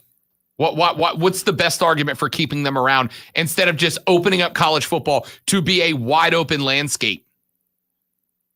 I guess just to make sure that I don't know. I really don't know. I mean, there was a time when a conference was a good thing. Maybe it's not anymore. Notre Dame's done just fine without being in a conference. Yeah. There's examples of independents that are just fine. Notre Dame being the one. I bet you by the time I'm 50, 14 years from now, oh my God, I'm old. 14 years from now when I'm 50. I'm glad you said how many years that was, because for some reason I was thinking it was more. So 14 years from now, no way I'm sitting here. So anyway. If things go right or wrong, Oh no, that is true. I'm drooling and pudding somewhere and have no idea what's going on. Welcome to the show, Lonzo. Look, I think that overall, you're going to see the death of conferences at some point, because I think you're going to get we're going to have 24 team super conferences, and at 24 teams, honestly, what's the point anymore, man? Like, what's the point after that? The SEC is about to bump to 16 teams and may not be done. There are rumors swirling around right now that they are looking at more teams to add. I mentioned a few of them earlier. FSU being one, Miami being one. They're looking at more teams to potentially add. And if that is the case, they go to 18. Man, I don't like using the slippery slope fallacy here, but if they go to 18, why not jump to 20? Increase that payout from $60 to $70 million a year. Jump to 24 and increase it to $80 to $90 million per school. All right. Everybody's in. Everybody's in. That's what I'm saying. Seriously. Like, I know you're being sarcastic, and trust me, I appreciate that as a sarcasm user myself. And again, I'm using the logical fallacy of the slippery slope, right? You don't take one step because you're afraid of the 16th. You take the next step, and then you evaluate the problem when you bump there. But if I'm sitting here looking at 18, 19, 20 teams, what's so much worse about 24? And if we end up in a spot where I've got 4 24-team conferences, why have the conferences? Why not just have one big centralized banner that everybody plays under? Everybody gets their media payouts. The only reason off the top of my head that I can justify it is that you can sell different conference television contracts to different broadcast outlets, right? Notre Dame sells there to NBC. The SEC and the ACC sell theirs to Disney. The Pac-12 sells theirs to whoever. The Big Ten sells theirs to whoever. That's all I got. And I guess that's a reason to hang on, but super conferences are inevitable at this point. I think. Again, we already have one. It's the Southeastern Conference when Oklahoma and Texas join, and that question is when, not if. All right, let's take a break. 844-GSP-ESPN, 844-477-3776. Text us on the Ingles Market text line at 71307, 71307. When we come back, is it time to lower the expectations for Team USA basketball, or should we raise them on the individual players? I'll tell you why I asked that next on the Rob Brown Show on ESPN Upstate.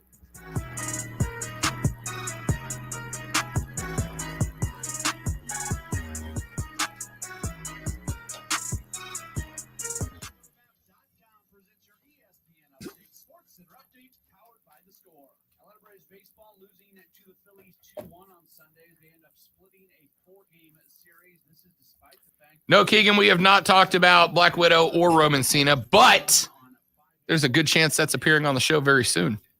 Can't promise it's not. Stick around for that. He had 2 doubles. He also hits a home run, but it was not enough. Also for the Braves, left-handed pitcher Drew Smyly. He has no structural damage in his left knee that was injured in his start on Saturday night. He is listed as day-to-day.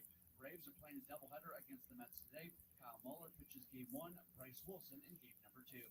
Download the Score app today. Lightning fast sports alerts so you never miss a thing. It's why the Score app is one of North America's most popular sports apps. With your ESPN Upstate Sports Center update, I'm Matt Pauley.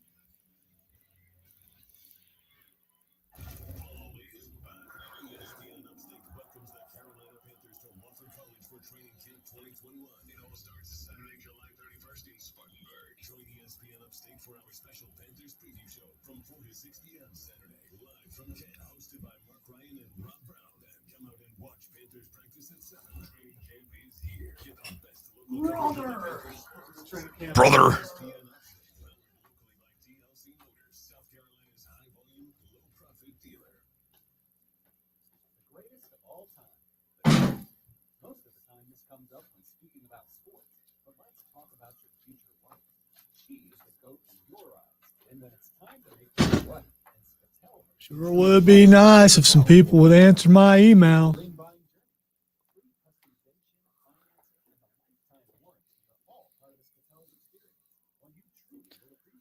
And the new guy wants to talk to me after 7. All right. Discover matches all the cash back you earn on your credit card at the end of your first year automatically. Hopefully just for tips and pointers. How much you can earn. Extra cash. Come on. How amazing is that? In fact, it's even more amazing when you realize all the places where Discover is accepted. 99% of places in the U.S. that take credit cards. So when it comes to Discover, get used to hearing yes more often.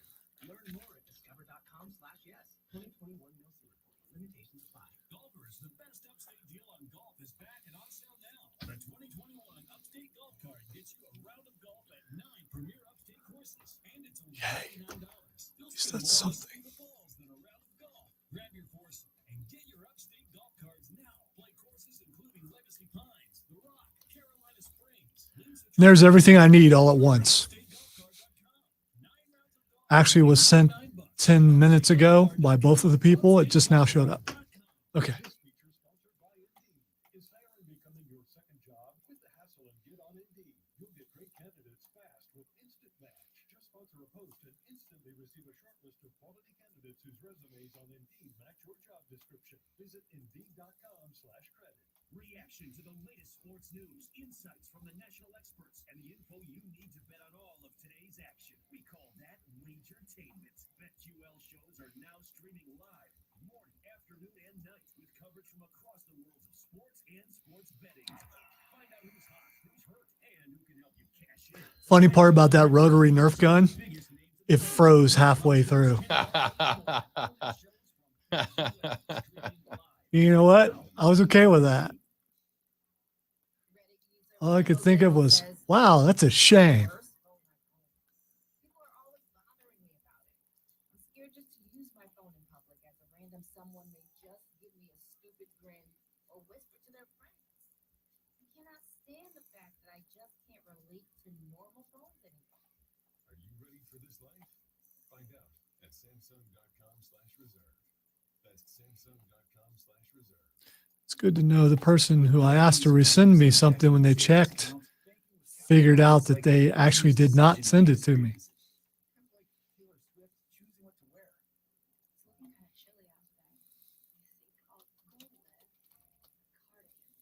Yep, even easier than that. And with our top-rated app, you can bank anytime, anywhere, making Capital One an even easier. That's banking reimagined. What's in your wallet? New consumer accounts on approval required. Terms apply.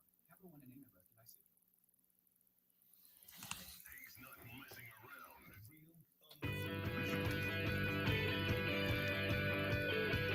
I mean, we're messing around a little bit. It's kind of the whole premise of this show, to be honest with you.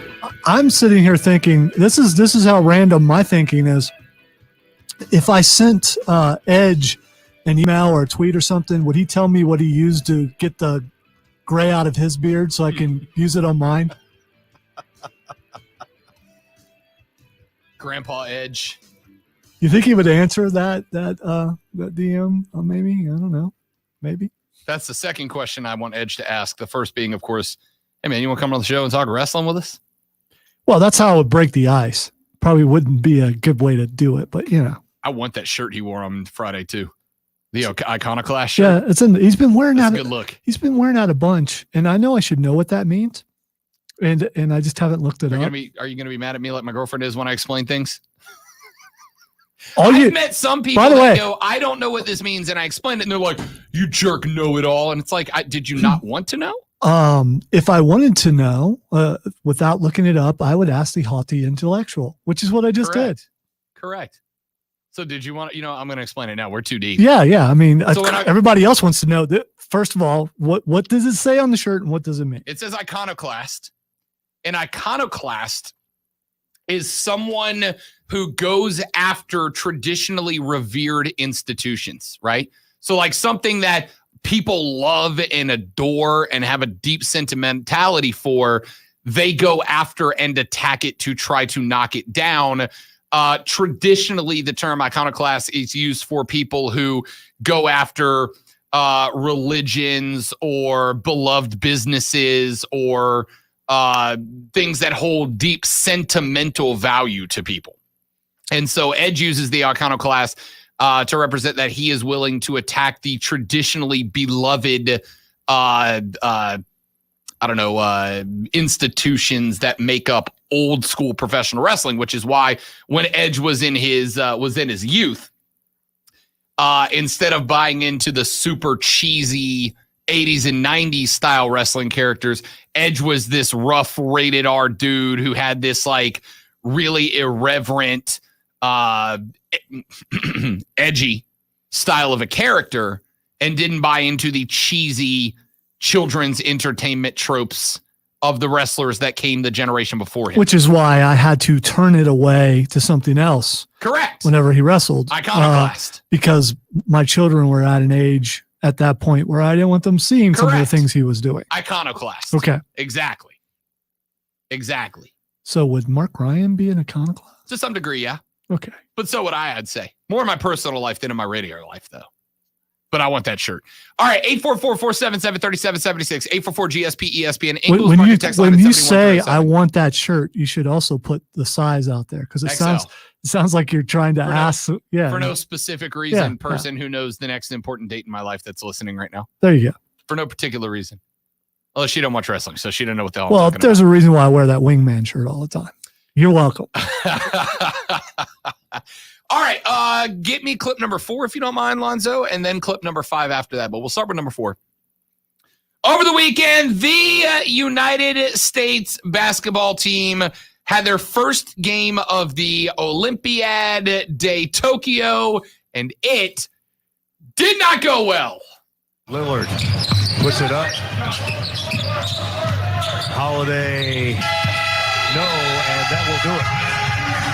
So France has beaten the United States in the first game in Pool A. Final score 83-76. And perhaps the biggest concern for the United States, France ending the game on a 16-2 run. So France turning it on late, and they get the win. They go to 1-0 in Group A. The Americans drop to 0-1. So the Americans dropped to 0-1. By the way, real quick, I want to point this out. We're not going to go back into this now, but Brett McMurphy is tweeting out as we speaketh. He works for Stadium Network, though he has worked for a number of different entities in the past.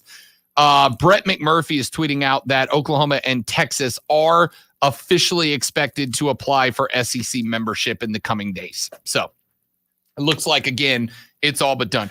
All right, so that was the end of Team USA losing to Team France. Just a not great performance from Team USA. They fall 83-76 to Rudy Gobert, Evan Fournier, and the French.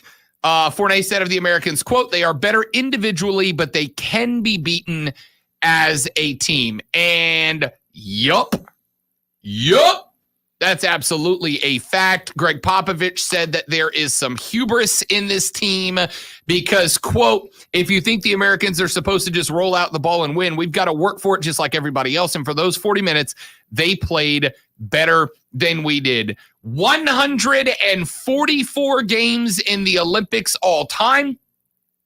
That was the 6th loss in American basketball history at the Olympics. They fell to 53-4 in the Olympics with NBA players on the roster. The 04 team at the Athens Games lost the other 3 and won the bronze. Every other U.S. team in the era started with the Dream Team in 92, won gold. This one still can, but it's far from a certainty. Popovich said, quote, when you lose a game, you're not surprised, you're disappointed, end quote. To be fair, I am not surprised. I told y'all 2 weeks ago when the team lost to Nigeria in Las Vegas. Don't be shocked if the Americans lose to the French in the opening game. Now, I asked, is it time to drop the expectations of this team? Is it time to drop the expectations? And a texter said, Lonzo, quote, it's not time to lower expectations. It's time we start taking it seriously like the rest of the world. We need an international team that plays together for more than a couple of weeks. These international teams have played together, even the guys in the Olympics, end quote. And he is right.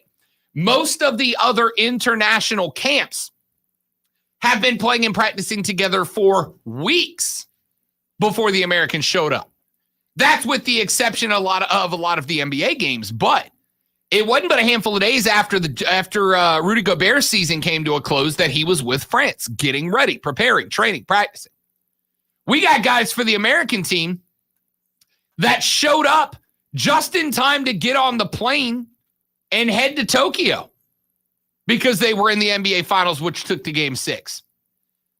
Here is the biggest problem I have with Team USA basketball. I think we have gotten so good and so used to winning over the years that we've kind of gotten to a point where we just expect that we can throw any combination of 13 NBA players out there and immediately start winning. And it's not like that anymore. I said on the show last week and got a lot of kickback for it, and I don't understand it. But I said one thing you need to understand is that international basketball outside of the United States is exponentially better than it was just a handful of years ago. Exponentially. This team from France is a good basketball team. It's not 2 or 3 guys from the NBA and then a handful of French basketball players. It's a handful of guys from the NBA and then a handful of French professional basketball players. They're a good team, and they've been playing together for a handful of weeks. I think if there is a lesson to be taken away from this, Lonzo, that Team USA basketball needs to realize is that the roster that's going to go to Tokyo, even if you have to leave off Drew Holiday and Chris Middleton, that roster needed to be picked 6 weeks ago. That roster needed to be picked from NBA players who did not make the playoffs, who could then go into camp and be in training camp while the NBA playoffs were going on from week 1, as opposed to 2 weeks before the Olympics, and they still don't have the complete roster together because this team, it's not a team. They haven't learned. I did a whole promo on it. This team's not a team. They didn't have time. It's not even entirely their fault. They didn't have time to learn how to be a team before it was time to go play a great team in France. So as international basketball around the rest of the world gets better, Lonzo, Team USA basketball needs to move up their timeline for roster selection about 6 weeks. And even if it means you got to leave off some NBA playoff players, I'd rather have a bunch of guys who are borderline players who have 6 weeks to become a team than guys who made the NBA Finals and have 2 days with a team before they go to the Olympics. Agreed. And here's the thing, it's easy to say, well, these NBA players are arrogant and all they think about is themselves. They don't really care about this that much. And I don't believe that. There's probably some that's that way. But I think for the most part, they want to go out there and they want to win. They're competitors. They want to compete. You need to give them the advantage of having some time to play together. I put this on coaching. You are not alone, Lonzo, because also from Yahoo Sports, there are rumors coming out that some Team USA players are pretty frustrated with Greg Popovich and the coaching staff of Team USA basketball right now. Apparently, some Team USA players are not thrilled with the direction they're going in. According to this report, Team USA players are complaining about the San Antonio Spurs style offense that Greg is bringing to the floor with a roster assembled on the fly, with limited chemistry. Remember, the Spurs offense, an offense that was dubbed the beautiful game offense back during the Parker Ginobili Duncan days, which is pass cut, pass cut, pass cut, pass cut, pass cut, pass cut, score. It's not the style of offense that this roster is built for, but Pops is trying to force it, right? Isolation, mid-range shooting, not giving guys the opportunity to work in twos or threes, and people are upset about it. Lonzo, you're not the only one upset about this. Let's take a break. When we come back, Kevin is on the phone line to talk Team USA basketball. Kevin, you hold the line through a short break. I'll get you your phone call on the next one. If you want to chime in, 844-GSP-ESPN. Text us on the Ingles Market text line at 71307. Quick break. We're back after this on the Rob Brown Show on ESPN Upstate.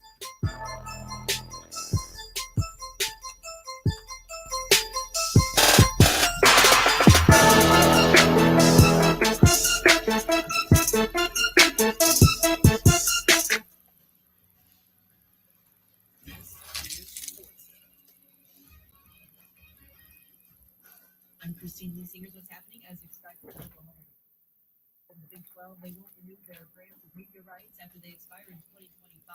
Big 12 sources told ESPN the possibility remains. They early paid a $75 to $80 million penalty while also giving the required 18-month notice for Big 12 bylaw. Next step for Texas and Oklahoma is to let the SEC know they want to join that conference. In his annual address to Packers shareholders today, GM Brian Gutekunst reiterated his stance that not only do they want quarterback Aaron Rodgers back, but they're committed to him for 2021 and beyond. He also acknowledged there may still be things to work out with Rodgers. The reigning NFL MVP has largely been silent since it was reported he's so unhappy with the team he wants to be traded. He has not given any clues if he will report to training camp tomorrow along with the other veterans.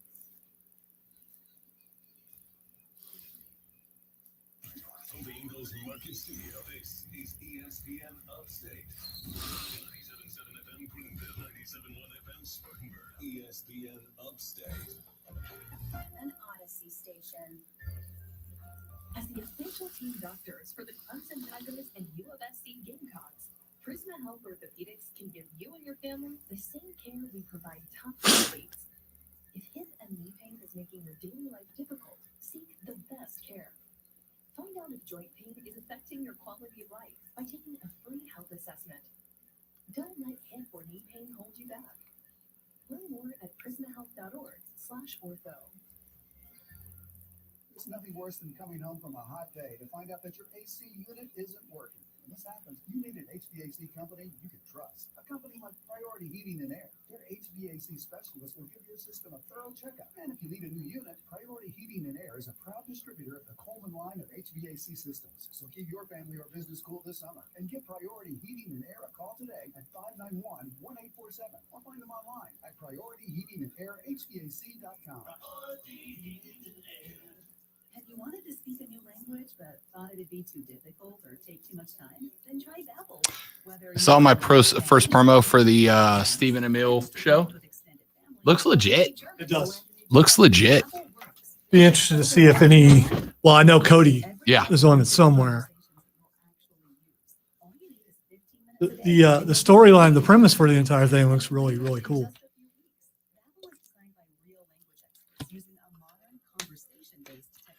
QC Kinetics in the last break. It starts by teaching you words and phrases. Then sentences gradually get more complex.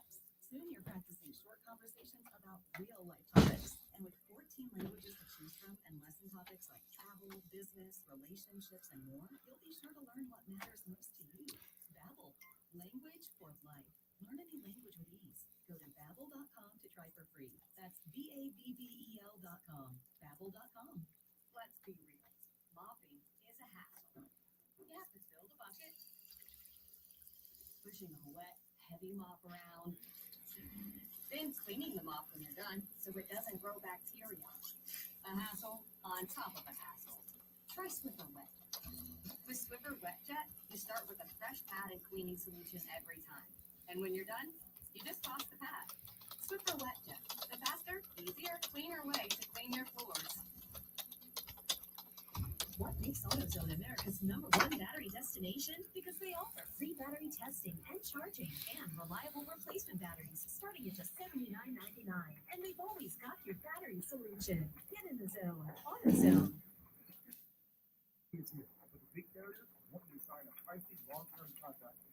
One minute. You gonna make it, buddy? Yeah. My You may hands go are really grab cold. you. It You may feels go. good. Oh. May grab you an ice pack from the store during the break. No, I mean, not during the break. After the show. no, I'm good.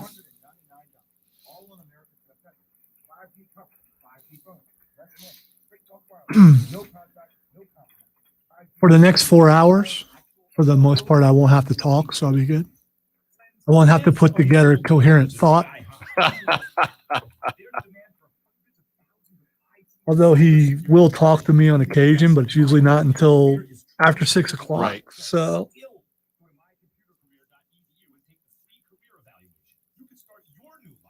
All right. So when you have a free throw in handball, one hand has to be, or one foot has to remain grounded. It looks like. yeah, I think so. Yeah, his right foot stays grounded.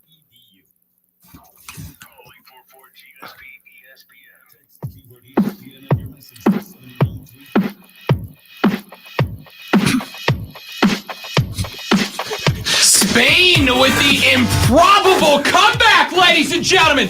The Spaniards have won on a post-regulation time free throw and knocked off Denmark in a stunning come-from-behind victory in your Olympic handball competition. Lonzo, in 14 years of sports, I have not seen a moment like this. Unbelievable sports history as Gomez on the free throw in extra time wins it for the Spaniards. Ladies and gentlemen, a moment that will never be forgotten in Group A. Unbelievable. You got to give it to the Spaniards, Rob, because they come from down, they persevered, they were able to, find that grip, find that place, get back in there, and it came down to sudden death and having one shot for victory to keep your Olympic dream alive, and they pulled it off. Unbelievable. We'll be talking about that moment for years, ladies and gentlemen. That shot from Gomez was the definition of clutch. We'll be talking about it for years to come on your home for handball coverage, the Rob Brown Show and ESPN Upstate. Kevin is on the line to talk a little Team USA basketball with us. Kev, welcome in, bud. Great to have you. Hey, I'm listening to what you're saying, and I got a point. I got something I want you to think about and let me know. Okay. You say they haven't been together long enough to develop like a team atmosphere. What if you were to take one NBA team? Maybe it's a team that didn't make the playoffs, the best team that didn't make the playoffs, and put them as the Team USA. Could they beat these European players? And is Pau Gasol, was he also on the handball team? I'll let you go, man. Kevin. If you can roll out the Gasol brothers and beat the USA, then those old timers, man, you got problems. All right, I'll let you go. Kevin, thank you, bud. Appreciate the phone call. I don't know. I don't hate the idea. I mean, what if we said, So your New Orleans Pelicans, representing Team USA, right? which didn't, why Didn't not? qualify, but we're just a game and a half outside of making it in the West. I don't know, man. I don't hate the idea. I think that would be kind of cool, actually. Because you don't have to build chemistry, right? The chemistry's already there. They just got the only problem Coaching you staff's have- already in place. You send the coach. The only problem I have with it, scratch that. The only problem you would have with it, Lonzo, is there are going to be a handful of guys on every team that don't want to give up their offseason to go play in the Olympics. That's a 2-week commitment. Well, it's actually like an 12, 13-week commitment, because if those guys immediately shifted, right? A lot of guys are going to get to the end of the season and go, I've been lying, especially after a COVID year, but hopefully next Olympics, hopefully we'll be done. Get your shots. A lot of guys on a team are going to go, nope, I just got done playing a 6-month NBA season. I want 2.5 weeks to watch the playoffs, enjoy basketball, spend time with my family, That's etc. not the mentality, though. Here's what you say. If you are the coach of the team, you will tell them, hey, if you were in the playoffs, you'd be playing these extra amount of games. So consider the Olympics your practice for next year when we go all the way and win the championship. But I get it. You're the optimistic Ted Lasso of basketball coaches, and I respect that. But I'm telling you, a lot of guys are going to go, no, I want time with my family now. I want time away. I want a break from basketball. Because while it is my job, it's not my life. I want time away from basketball. Well, any other year, you'd be able to take your family with you on a nice vacation to a different country. True. And again, selling point. You don't have to sell Rob Brown. If Rob Brown was a member of the New Orleans Pelicans and Team USA Basketball said, from this point forward, we're going to take the best team that doesn't make the playoffs from the NBA, and that's Team USA, I'd be telling my team, guys, let's gun high, because if we miss the playoffs, let's be good enough to be Team USA. I would go for it. But I'm telling you, a lot of guys in the league won't. And a lot of guys in the league just don't care about it like we would. There's nothing wrong with that. It's just their choice. I like the now, I would be fine with saying we're only selecting from the pool of players that don't make the playoffs, right? That's our new rule. Because we want Team USA Basketball camp to start the same day as the NBA playoffs do. So only guys who don't make the playoffs are eligible to build the best team of guys who can beat it, because you're going to pass up on a lot of the really, really good players that also want to be on Team USA. But as you can see from this year, we are not good enough, and the rest of the world is good enough that we can't just take a hodgepodge of 15 Olympic or 15 NBA players, roll them out on the floor, and smash everybody. We need a team now. But at the same time, you can't fill this team with college players, because college basketball is not like it was back in the day before the NBA started being eligible to play, because the best don't stay in college basketball long enough to be able to fill the team that will be competitive. I'll tell you right now, you could take the best 15 college players in America. They would not have beaten the French players. They just wouldn't have. All right. They're just not. It's just the NBA. International basketball is a man's game now. It's an NBA caliber game around the world. You could have taken the best from Gonzaga, Baylor, Houston, put them all on a team, and they would have also gotten smoked by France. They're just not that developed yet. 20 years ago, absolutely. Our best college players could have beaten any team in the world, but it's not that way anymore. The solution to what Team USA Basketball is going through right now is to create a way for the team to be a better team by the time the international competition kicks off. My solution, only pick from the pool of players who do not make the playoffs. Give them 6 weeks to become a team instead of 1.5. Quick break, Twitter trending topics to wrap it up on the Rob Brown Show. This is ESPN Upstate. QC Kinetics.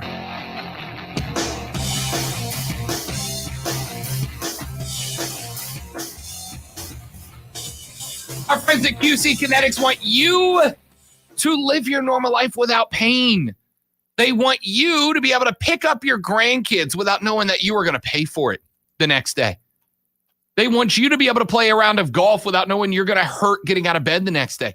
That is why their non-surgical regenerative therapies are made for folks like you. They have created a system where you get the treatments, you're in, you get the treatment, you're out, you're back to your day-to-day life, and you don't have to get sliced, diced, and cut open to make it happen. It's just that simple, ladies and gentlemen. And if you call right now and mention the Rob Brown Show, you will get that first consultation with QC Kinetics for free at 864-448-3772, 864-448-3772, or learn all about the science and how it works by visiting them online at qckinetics.com, QCKINETIX.com. They've got locations in Greenville and Asheville. It's our friends at QC Kinetics. Do I need to come over there? He's here. Okay.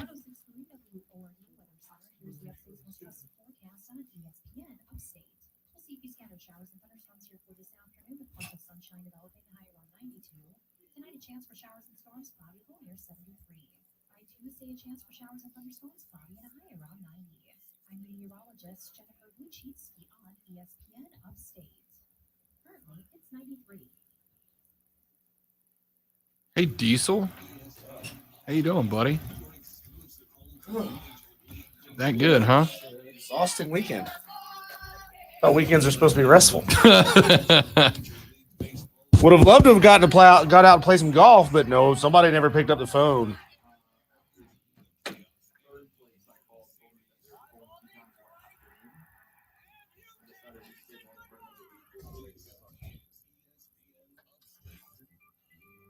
You should have told me that. I didn't know. I just thought you forgot. No.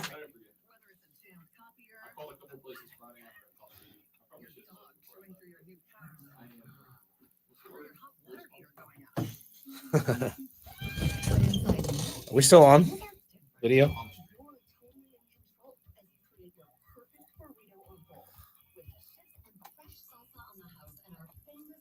Don't mind me. I'm just closing out all of Lonzo's stuff and resetting the board for him because he doesn't do that when he leaves. Retail, distribution, corporate, He and just pharmacy. walks out. Ingalls is an equal opportunity Like it's employer no big offering deal. competitive wages, advancement opportunities, benefits, and holiday vacation. Okay, sick I've pay. already For more fought this fight information with him and to before, and apply, he- visit He complained ingalls-markets.com to Mark Hendricks /careers. that I was being It's a great time to be a Paladin wherever you are. And So that includes mean. He back makes on me campus. close Furman cool at it football before I season tickets leave. are a hot commodity, and now you can get your Furman heard basketball our new season promo yet? tickets as well. Your chance to see Paladin basketball at Timmons Arena and downtown at the Well is just a phone call or a click away. Don't miss your chance and get the best seat in the house. Furman football. Mark and was funnier. He basketball goes, season funny. He tickets goes, keep this available short. now We're by losing calling listeners every second. Go on. 864-294-3094 or by visiting FurmanPaladins.com. The thing about the Home and Auto Bundle from Progressive is that by now you've heard a lot of ads about the Home and Auto Bundle from Progressive. We don't even need the words the Home and Auto Bundle anymore to tell you that you could save big with the ring-tailed lemur from Progressive, or that every hot peach cobbler At first I comes with thought it was you. I round-the-clock checked the service and number. I was like, protection. it's not And Rob. that's the thing about the goat with magic powers. You've heard a lot of ads about the sushi in Vancouver. See how much you could save with the Home and Auto with the Shaman in the Jungle from Progressive. Progressive Casualty Insurance Company affiliates and other insurers. Bundle discount not available in all states or situations. Microban 24 protects Good, against I won't be Staphylococcus listening aureus to and you. That's what Enterobacter we're gonna aerogenes do. bacteria, but does not provide 24-hour protection against viruses. Every time you touch a surface, you leave behind bacteria. Use Microban Yeah, you 24 dirty birdies. sanitizing spray to keep Leaving surfaces behind sanitized bacteria all every time day. you touch the Spray on surface. hard surfaces to kill 99.9% of bacteria and I don't viruses know if any of this initially, music is including the going on. virus that causes COVID-19. Microban 24 keeps killing bacteria for 24 hours, touch after touch. When used as directed, Microban 24. I'm touch more after of a touch, Tim the it Toolman doesn't give Taylor up. type. To show you how easy it is to file a claim with Geico, I also we hired love a alliteration. Shakespearean actor. Oh, woe is me. Wherefore are thy claims help when I hadst a fender bender? Pardon the interruption, but when you file We'll a get claim into, with like, Geico, these- your claims these team will be in runs where touch I'll right play away. 3 or But 4 will they songs. forget about me later Bands when thou start with needest the same updates? Think like No, they'll Slipknot, always be there to Shinedown, helpeth you out. Well, I suppose that I shall Scorpions bemoan back to back. something else. And I'll say, like I got my these 3 lactose bands and intolerance. other bands that don't start with the Why letter must S Derry coming up. disagree with me so savagely? Geico, great service without all the drama. Goodyear believes in the power of moving forward. No matter if it's on the track, the court, or the field, movement makes us want to be more. It pushes us to go further, to show the world what we can do. Movement has the unique to change our perspective, to challenge us, to work for a better tomorrow. Movement can even bring us together when we're still. Because if we're focused on the Now we're next good. move, Diesel broke we it. don't have to worry about Al what's Borland behind broke it. us. Goodyear, more driven. And now, the Rob Brown Show presents Twitter Trending Topic. Here is what's happening on the internet. Let's find out what Rob Brown knows about it. Topic number 1, The Green Knight. Yeah, that movie is coming out sometime in the near future. I saw a preview for it. I'm down for more like fantasy medieval style movies. It's just that most of the time they suck. Yeah. I don't want them to suck, but they just do. Did you ever see what's it called? Siege. It had Jason Statham, it had Burt Reynolds. It was the worst movie I've ever seen in theaters. No, I never saw it. Sounds great though. No, it's horrendous. It's called In the Name of the King, a Dungeon Siege Tale. That's the full title of the movie. Jeez. It's got Jason Statham, Burt Reynolds. Ray Liotta is the bad guy. And I walked out of that movie. Literally, this movie came out in 2007. A fantasy movie with Ray Liotta. Yeah. Let me guess. He never changed his accent. He's like Bill Burr in that Yeah. way. He'll be in outer space. Yeah. Still sounds like a guy from Yeah. Boston. He's an evil wizard in that movie. And this is a 100% true story. I walked out of that theater. I called my mother at like 9:30 at night. And I was like, Mom, Why did your generation make Ray Liotta famous? I do not get. Shut up. He was great in Goodfellas. He has a good movie that was not good because of Ray Liotta. All right? That's it. My point stands. He has one. They bring him on screen and he's like, I'm here to kill you because I'm the bad guy. It's like, what the hell, man? Don't blame him. Blame the writer. It's not like he came up with that off the top of his head. It is the worst movie I've ever seen in theaters. All right. I need you all, you especially, Diesel. I need you to watch In the Name of the King, a dungeon. Oh, by the way, probably not going to happen. Burt Reynolds they're like Burt Reynolds. It's Burt Reynolds in a fantasy epic movie. And then Burt Reynolds' entire role, Diesel, I swear to you, Burt Reynolds' role is he shows up as the dying king being carried around on a deathbed, which he never gets off of, has like 3 minutes in the movie and then dies. And that's Burt Reynolds' entire appearance. Was the guy who played Edward Longshanks not available? Because that guy was great. Literally, they could have had a mound of clay shaped like Burt Reynolds and had the same performance. It was insane. Well, if you have time for one more, I'll make time. Pelosi Republicans. Now we don't have time for fun. anymore. Okay, How we about don't. that? So it was a one topic Twitter trending topic. Twitter trending topic brought to you by Diesel. Mark Ryan and Diesel are up next with Offside. Thanks for listening, ladies and gentlemen. Hope you enjoyed it. We'll be back tomorrow to try harder and do it all over again on the Rob Brown Show and ESPN Upstate. Later, brother. Listen up, brother. Let me tell you something, brother. Oh, yeah.